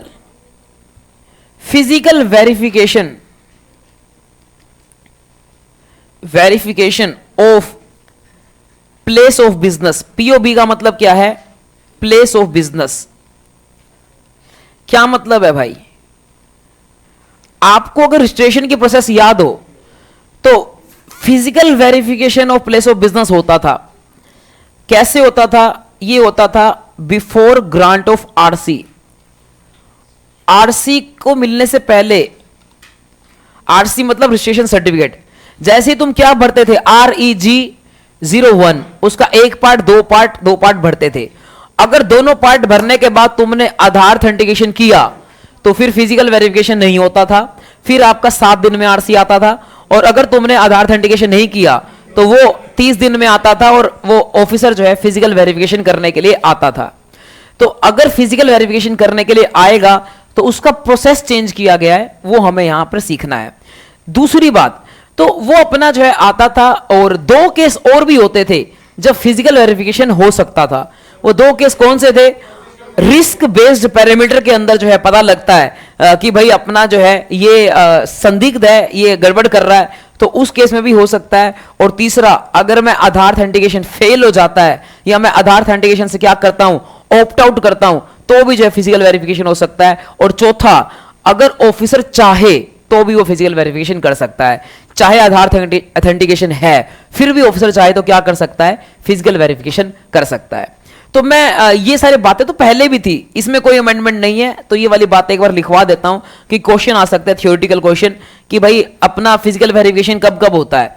तो पहला केस है आपका, अगर आप फेल्स टू अंडरगो, अगर आप आधार ऑथेंटिकेशन नहीं कराते हो, fails to undergo Aadhaar authentication, या फिर आप ऑप्ट आउट कर देते हो, doesn't opt for Aadhaar authentication. इसकी प्रॉपर लैंग्वेज तो आपको पहले करा रखी है, वहां पढ़ना है रजिस्ट्रेशन चैप्टर में। ये इसमें कोई अमेंडमेंट नहीं है, ये तो बस आपको जब मेरे को अमेंडमेंट पढ़ानी है तो उसके लिए थोड़ा सा बैकग्राउंड बताना पड़ता है, इस वजह से करवा रहा हूं। या फिर बेस्ड ऑन डेटा या फिर रिस्क पैरामीटर्स भी किया जा सकता है फिजिकल वेरिफिकेशन, या फिर प्रॉपर ऑफिसर डीम्स फिट। पर जिनको ये शॉर्ट फॉर्म याद नहीं रहती वो लिख लो, आधार ऑथेंटिकेशन है AA, RC है रजिस्ट्रेशन सर्टिफिकेट, और PO क्या है, प्रॉपर ऑफिसर। तो कब कब आधार ऑथेंटिकेशन होता है, इन 4 केसेस में। कौन कौन से 4 केस, या तो आप, नहीं गलत क्वेश्चन बोला, क्या कब कब फिजिकल वेरिफिकेशन होता है, मैंने बोला कब कब आधार ऑथेंटिकेशन होता है, वो गलत है। कब कब क्या होता है, फिजिकल वेरिफिकेशन। तो 4 केसेस में क्या होता है, फिजिकल वेरिफिकेशन। वो 4 केस कौन से हैं, अगर आप आधार ऑथेंटिकेशन नहीं कराते, या फिर ऑप्ट आउट नहीं करते, या फिर रिस्क पैरामीटर बोलते हैं, या फिर ऑफिसर को लगता है कि आपका वेरिफिकेशन करना चाहिए, तो उस केस में जो है वो होता है अपना जो है फिजिकल वेरिफिकेशन। तो उस केस में जो है officer, proper officer shall do verification, उसको वेरिफिकेशन करना पड़ेगा। सर यहां तक कोई अमेंडमेंट नहीं है, अमेंडमेंट है यहां पर, वेरिफिकेशन करने के बाद ऑफिसर को क्या करना पड़ेगा, अपलोड करना पड़ेगा, अपलोड ऑन पोर्टल। पोर्टल का मतलब क्या है, gst.gov.in, इसके ऊपर क्या करना पड़ेगा, ऑफिसर को अपलोड करना पड़ेगा। क्या अपलोड करना पड़ेगा, 2 चीजें। पहली चीज अपलोड करनी पड़ेगी वेरिफिकेशन रिपोर्ट, कि वो देखने गया होगा कि क्या मेरा ऑफिस सच में है या नहीं है, तो वो रिपोर्ट अपना अपलोड करनी पड़ेगी। और दूसरा फोटो, वो फोटो खींच के आएगा कि सच में इसका एड्रेस ठीक है या नहीं है, तो वहां पर ऑफिस में आकर वो वेरिफिकेशन करेगा, उसकी फोटो खींच कर आएगा। तो ये दोनों चीजें उसको अपलोड करनी पड़ेंगी पोर्टल पे। और अपलोड कब करनी पड़ेंगी, तो गवर्नमेंट ने लिखा अपलोड करनी पड़ेंगी at least 5 working days prior to completion यानी कि prior to last date of grant of RC. मतलब आरसी दी जाने की लास्ट डेट कौन सी होती है, जब बंदा अप्लाई करता है, अप्लाई करने के 30 दिन के अंदर अंदर जो है आरसी देना होता है। 7 दिन नहीं लगेंगे, जहां पर क्या होता है फिजिकल वेरिफिकेशन, वहां दिन होते हैं 30, तो भाई 30 दिन लगते हैं। तो यानी कि ऑफिसर को क्या करना पड़ेगा, ऑफिसर को जो है आरसी देने के लास्ट डेट जो भी है उससे 5 दिन पहले सारा काम करना पड़ेगा। मतलब सर समझाने का मतलब क्या है, समझाने का मतलब ये है कि भाई आपने क्या किया, आपने ये फॉर्म भरा, आपने RE01 का पार्ट ए भरा, बी भरा, और यहां पर आपने क्या कर दिया, एप्लीकेशन सबमिट कर दी। एप्लीकेशन सबमिट करने के आपको पता होना चाहिए कि कितने दिन मिलते हैं, 30 दिन। तो यहां से 30 दिन के अंदर अंदर आपको क्या करना पड़ता है, 30 दिन के अंदर जो है ये होता है last date to give RC. RC देने की लास्ट डेट ये बनती है। तो अब ये लास्ट डेट बनती है, यानी कि मान लेते हैं आज हम बात करें 6 मार्च को हमने अप्लाई किया है, तो 6 मार्च में 30 दिन ऐड करना, 7, 8, 9, 10, 11, 12, 13, 14, 15, 16, 17, 18, 19, 20, 21, 22, 23, 24, 25, 26, 27, 28, 29, 30, 31 है ना, 31, 1, 2, 3, 4, 5, तो 5 तारीख बनेगी 5 अप्रैल, ये बनेगी last date to give RC. अब ऑफिसर को क्या करना पड़ेगा, उसके पास, ऑफिसर के पास 30 दिन है। 30 दिन में उसको क्या करना पड़ेगा, यहां पर 25 दिन के, मतलब 25 दिन के अंदर उसको क्या करना पड़ेगा, यानी कि एप्लीकेशन सबमिट होने के 25 दिन में और लास्ट डेट से कितने दिन पहले, 5 दिन पहले उसको क्या करना पड़ेगा, 5 दिन पहले यहां तक उसको क्या करना पड़ेगा, यहां तक उसको क्या करना पड़ेगा, यहां तक उसको सबमिट करनी पड़ेगी रिपोर्ट। वो रिपोर्ट जो है सबमिट करनी पड़ेगी ऑन पोर्टल। बताओ आपको यह बात समझ आ गई, यह बात समझ आ गई क्या? ठीक है, एक तो ये प्रोसेस में अमेंडमेंट है, ये प्रोसेस पहले अपने सिलेबस में नहीं थी, अब इन्होंने सिलेबस में डाल दी है, तो ये प्रोसेस है, ये भी आपको ध्यान रखनी है। दूसरा है कि कई एक चीज और भी इन्होंने डाली है, नोट कर लिया क्या आपने? एक और चीज आपके सिलेबस में डाली है, वो ये डाली है कि ऑफिसर जो है आरसी आने के बाद भी फिजिकल वेरिफिकेशन कर सकता है। मान लो आपने आरसी अप्लाई किया था बहुत टाइम पहले, 1 साल बीत गया, 2 साल बीत गया, अचानक से ऑफिसर को लगता है कि भाई इसने जो आरसी अप्लाई किया था ना, और पहले तो इसने झोल करके अप्लाई कर लिया था, अब मुझे इस पर डाउट है, तो ऑफिसर बाद में भी आपका फिजिकल वेरिफिकेशन कर सकता है। तो यानी कि ऑफिसर क्या कर सकता है आफ्टर आरसी, तो ये वाला पॉइंट भी नया आया है।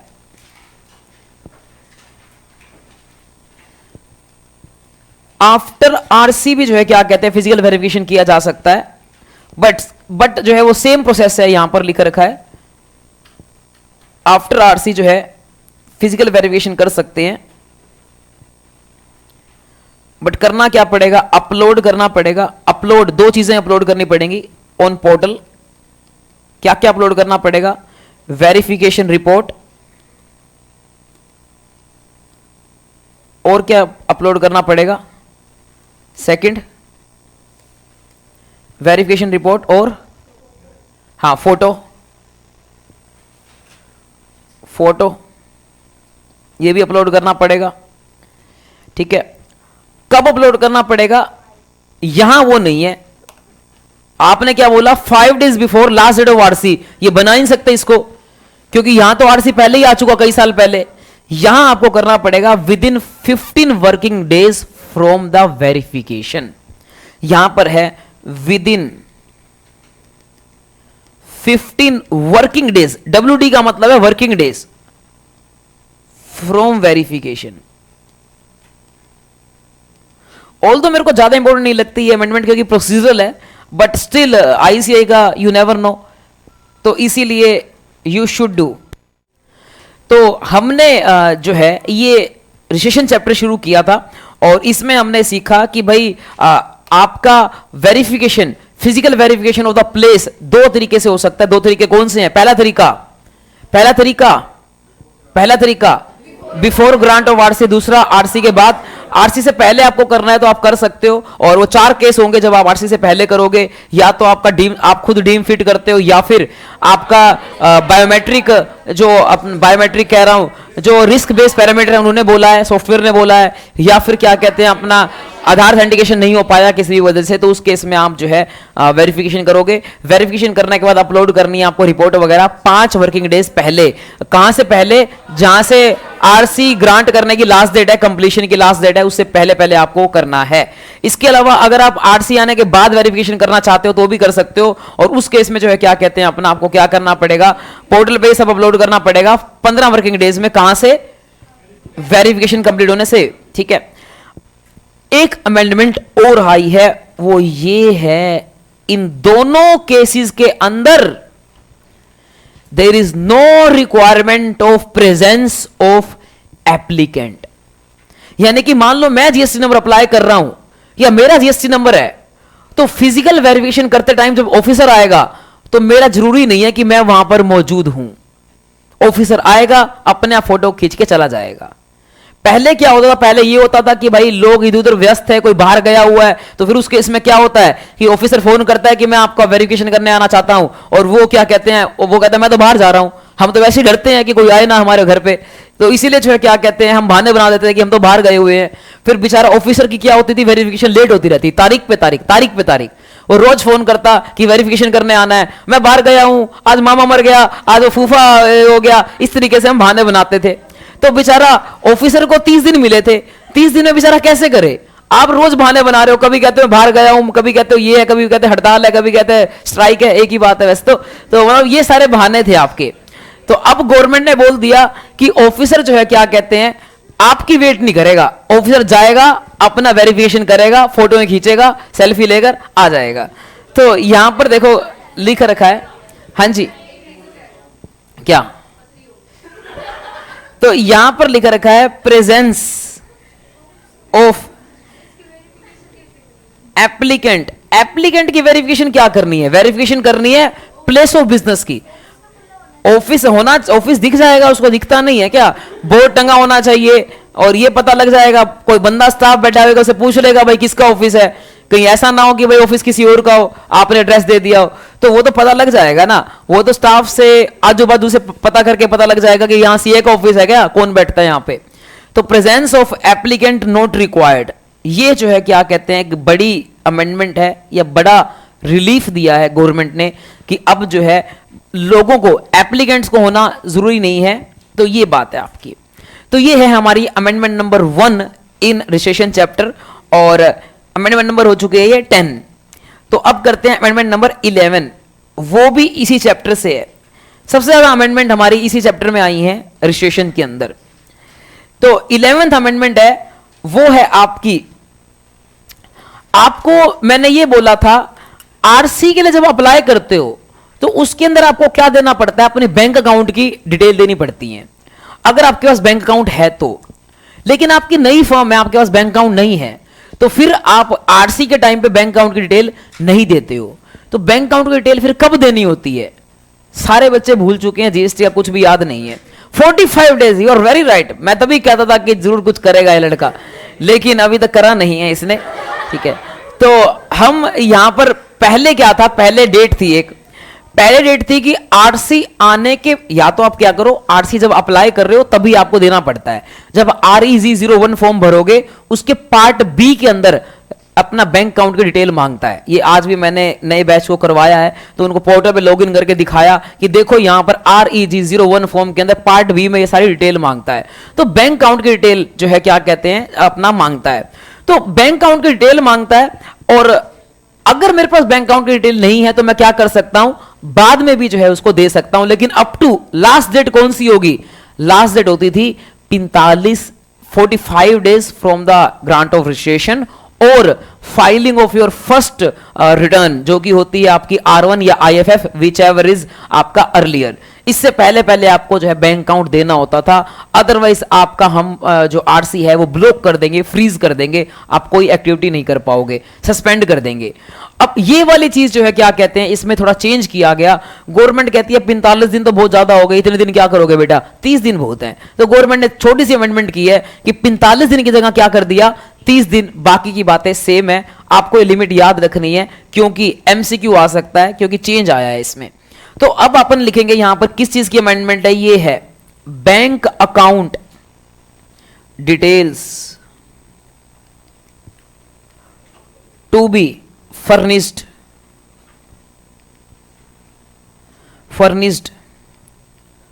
while applying for RC or maybe later, बाद में भी दे सकते हो, but not later than, इससे आगे नहीं दे पाओगे। किससे आगे? तो यहां अमेंडमेंट है। अमेंडमेंट क्या है? फर्स्ट पॉइंट में यहां कर दिया गया 30 डेज फ्रॉम आरसी, आरसी के आने के 30 डेज। और ये तो पहले भी सेम था, तो मैं ब्लू पेन से लिख देता हूं। और सेकंड पॉइंट वो आपका सेम था, फर्निशिंग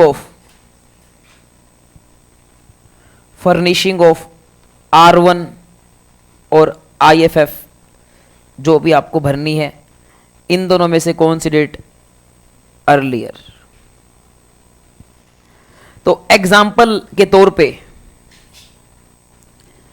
एग्जाम्पल के तौर पे हमारा मान लो आरसी आया है, आज डेट क्या है 6 मार्च, 6 मार्च को आरसी आया है, तो बताओ बैंक अकाउंट आपको कब तक देना पड़ेगा? तो आप बताओ, last date to furnish bank account बताओ भाई। तो 30 डेज फ्रॉम आरसी बताओ, 6 मार्च से 30 डेज कितने हो गए? 5 अप्रैल। या फिर फाइलिंग हो पहली R1, पहली R1 कब जाएगी? 6 मार्च, 11 मार्च को जाएगी क्या? 11 मार्च को नहीं जाएगी, क्योंकि 11 मार्च को जाती है फरवरी की, और फरवरी में मेरे पास आरसी था ही नहीं, तो मैं क्या करूंगा भर के, ठीक है। तो यहां पहली R1 मेरी कब जाएगी? 6 मार्च के बाद पहली R1 जाएगी मार्च महीने की अप्रैल के अंदर, तो 11 अप्रैल को जाएगी। तो इनमें से अर्लियर कौन सी डेट हो जाएगी? 5/4, तो लास्ट डेट हो जाएगी आपकी 5 अप्रैल। आई होप आपको ये पॉइंट समझ आया है, ठीक है। चले आगे, नोटेड, ठीक। अगली अमेंडमेंट,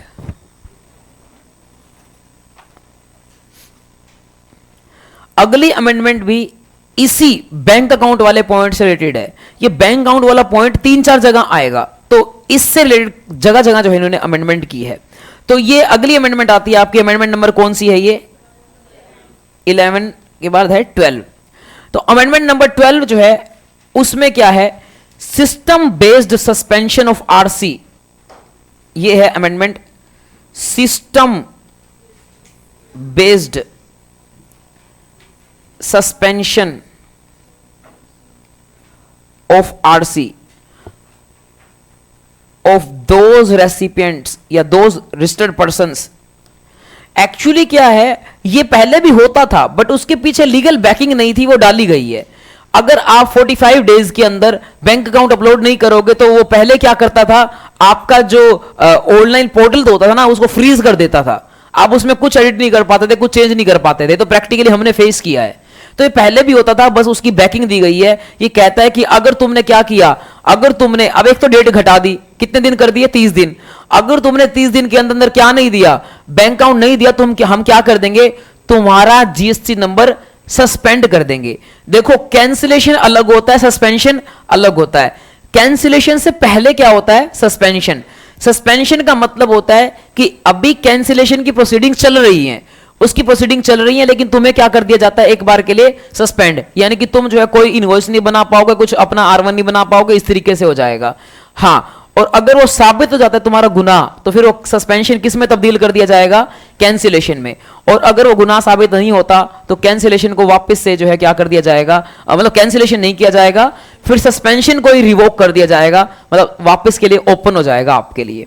तो यहां पर क्या बोल रहा है? यहां पर यह बोल रहा है कि अगर तुमने बैंक अकाउंट की डिटेल ना दी 30 दिन के अंदर, तो हम तुम्हारा आरसी क्या कर देंगे? सस्पेंड कर देंगे। तो पहले भी होता था, बट इसको जो है क्या कहते हैं, अलग से लिख दिया गया है। तो याद रखना पड़ेगा हमें कि किस किस का हम बैंक अकाउंट अपना सस्पेंड कर देंगे। तो पहली इसके अंदर अमेंडमेंट जो है वो ये आई है, हु डू नॉट फर्निश, ऐसा person who do not furnish, किस किस का सस्पेंड कर देंगे? जो बंदा फर्निश नहीं करेगा। क्या फर्निश नहीं करेगा? Bank account under rule 10A। ये रूल नंबर 10A है जो मैंने ऊपर कराया था। तो अंडर रूल 10A की अगर आप बैंक अकाउंट फर्निश नहीं करोगे विद इन लिमिट्स, लिमिट कौन सी थी आपकी? With in time limit. जो टाइम लिमिट दे रखी है ऊपर हमने डिस्कस की है, तो उसमें जो भी लिमिट थी, अगर उसमें आप बैंक अकाउंट नहीं फर्निश करोगे, तो हम आपका जो है क्या कर देंगे? आरसी को सस्पेंड कर देंगे। सेकंड अमेंडमेंट नहीं है, ये पॉइंट पहले भी था, बस आपको रिवाइज कराता हूं। बोलता है कि अगर आपकी 3B और आपकी R1 और आपकी 2B में डिफरेंसेस पाए जाते हैं, तो उस केस में भी हम आपका जो है आरसी सस्पेंड कर सकते हैं। मतलब क्या हो सकता है? तुम्हारे R1 में क्या हो सकता है तुम्हारे R1 में टैक्स तुमने अपना सेल ज्यादा दिखा रखी हो, और तुम्हारे 3B में सेल क्या हो? कम हो। या फिर आपके 2B में क्या हो? आपके 2B में जो क्या कहते हैं अपना आईटीसी कम हो, और तुमने आईटीसी क्या ले रखा हो? ज्यादा। तो भी हम क्या कर सकते हैं? सस्पेंड कर सकते हैं। तो बोलता है कि भाई हाँ, तो बोलता है on comparison of GSTR 1, 2B and 3B। Exam में आपको पूरा पूरा लिखना है, GSTR 1, GSTR 2B, GSTR 3B, साथ में हो सके तो यह भी लिखना है। GSTR 1 होती है statement of outward supply, 2B होती है स्टेटमेंट ऑफ इनवर्ड सप्लाई, और GSTR 3B होती है नेट रिटर्न। तो आपको ये चीजें लिखनी है अगर क्या कहते हैं अपना एग्जाम में आता है तो ये सारी रीडिंग करोगे ना आप, जो मैंने PDF बताई है तो लिखा हुआ मिल जाएगा आपको, बट मैं शॉर्ट फॉर्म में लिखवा रहा हूं। ऑन कंपैरिजन ऑफ दिस, अगर इसके कंपैरिजन पे पता लगता है there are significant differences, significant differences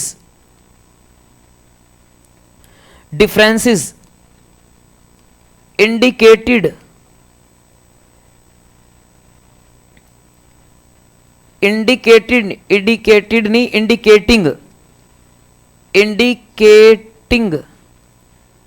contravention of act। साबित होता है कि तुमने GST एक्ट को तोड़ा है, तो उस केस में क्या होगा, उस केस में आपको ईमेल एड्रेस पे एक नोटिफिकेशन जाएगी। आपको सैड पर्सन, सैड मतलब वो उदास नहीं, जो पर्सन कहा गया है वो वाला पर्सन, उसको हम जो सेंड करेंगे ईमेल, इंटीमेटेड, तुम्हें इन्फॉर्म किया जाएगा by email on registered email address. जो भी तुम्हारा ईमेल एड्रेस होगा रजिस्टर्ड हमारे पास, उसके अंदर हम आपको मैसेज करेंगे, और उस मैसेज के बाद आपको 30 दिन के अंदर अंदर रजिस्टर्ड पर्सन शैल एक्सप्लेन, आपको 30 दिन के अंदर बताना पड़ेगा कि हम आपका आरसी क्यों कैंसिल ना करें। शैल explain in 30 days why RC should not be cancelled। बता देते हो तो ओके है, और नहीं बता पाते तो हम कैंसिल कर देंगे। ये बात हो गई खत्म। अब जो ये हमारा अमेंडमेंट आई है ना, इससे रिलेटेड एक और बात आती है, इसको नीचे एरो लगा के लिखूंगा मैं। अमेंडमेंट जो आई थी उससे रिलेटेड एक और बात आती है, ये वाली पॉइंट 1 वाली। ये कहता है कि भाई तुमने बैंक अकाउंट नहीं दिया, उन्होंने आरसी क्या कर दिया, सस्पेंड। और अगर तुम बैंक अकाउंट दे देते हो तो क्या आरसी चालू हो जाएगा? यस, चालू हो जाएगा। तो ये बात लिखवानी है। तो बोलता है if RC not cancelled yet, हाँ लेकिन वो तभी चालू होगा कि अभी तक वो क्या ना हुआ हो, कैंसिल ना हो। क्या मतलब है सर?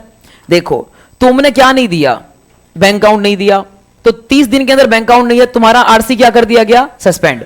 तुम अपना बैंक अकाउंट दे ही नहीं रहे हो, तुम्हारे ईमेल एड्रेस पे आया नोटिफिकेशन, तुमने फिर भी नहीं दिया, वो उठा के आरसी क्या कर देगा, कैंसिल। और आरसी कैंसिल हो गया, अब तुम कहते हो कि मैं बैंक अकाउंट अपलोड कर देता हूं, अब कुछ भी नहीं होगा, वो कैंसिल हो चुका है, अब तुम्हारे को नया अप्लाई करना पड़ेगा, ठीक है। लेकिन अगर क्या कहते हैं तुमने क्या किया, बैंक अकाउंट नहीं दिया, उन्होंने आरसी क्या कर दिया, सस्पेंड, कैंसिल नहीं सस्पेंड। अब अभी कैंसिलेशन होना था, लेकिन तुम्हारे को अभी अचानक से रात को जाग हुई, आपको पता लगा अच्छा मैंने तो एक बैंक अकाउंट देना था, तो फटाफट सीए को फोन मिलाया सुबह उठते ही, और फिर जो है सीए ने बैंक अकाउंट अपलोड कर दिया।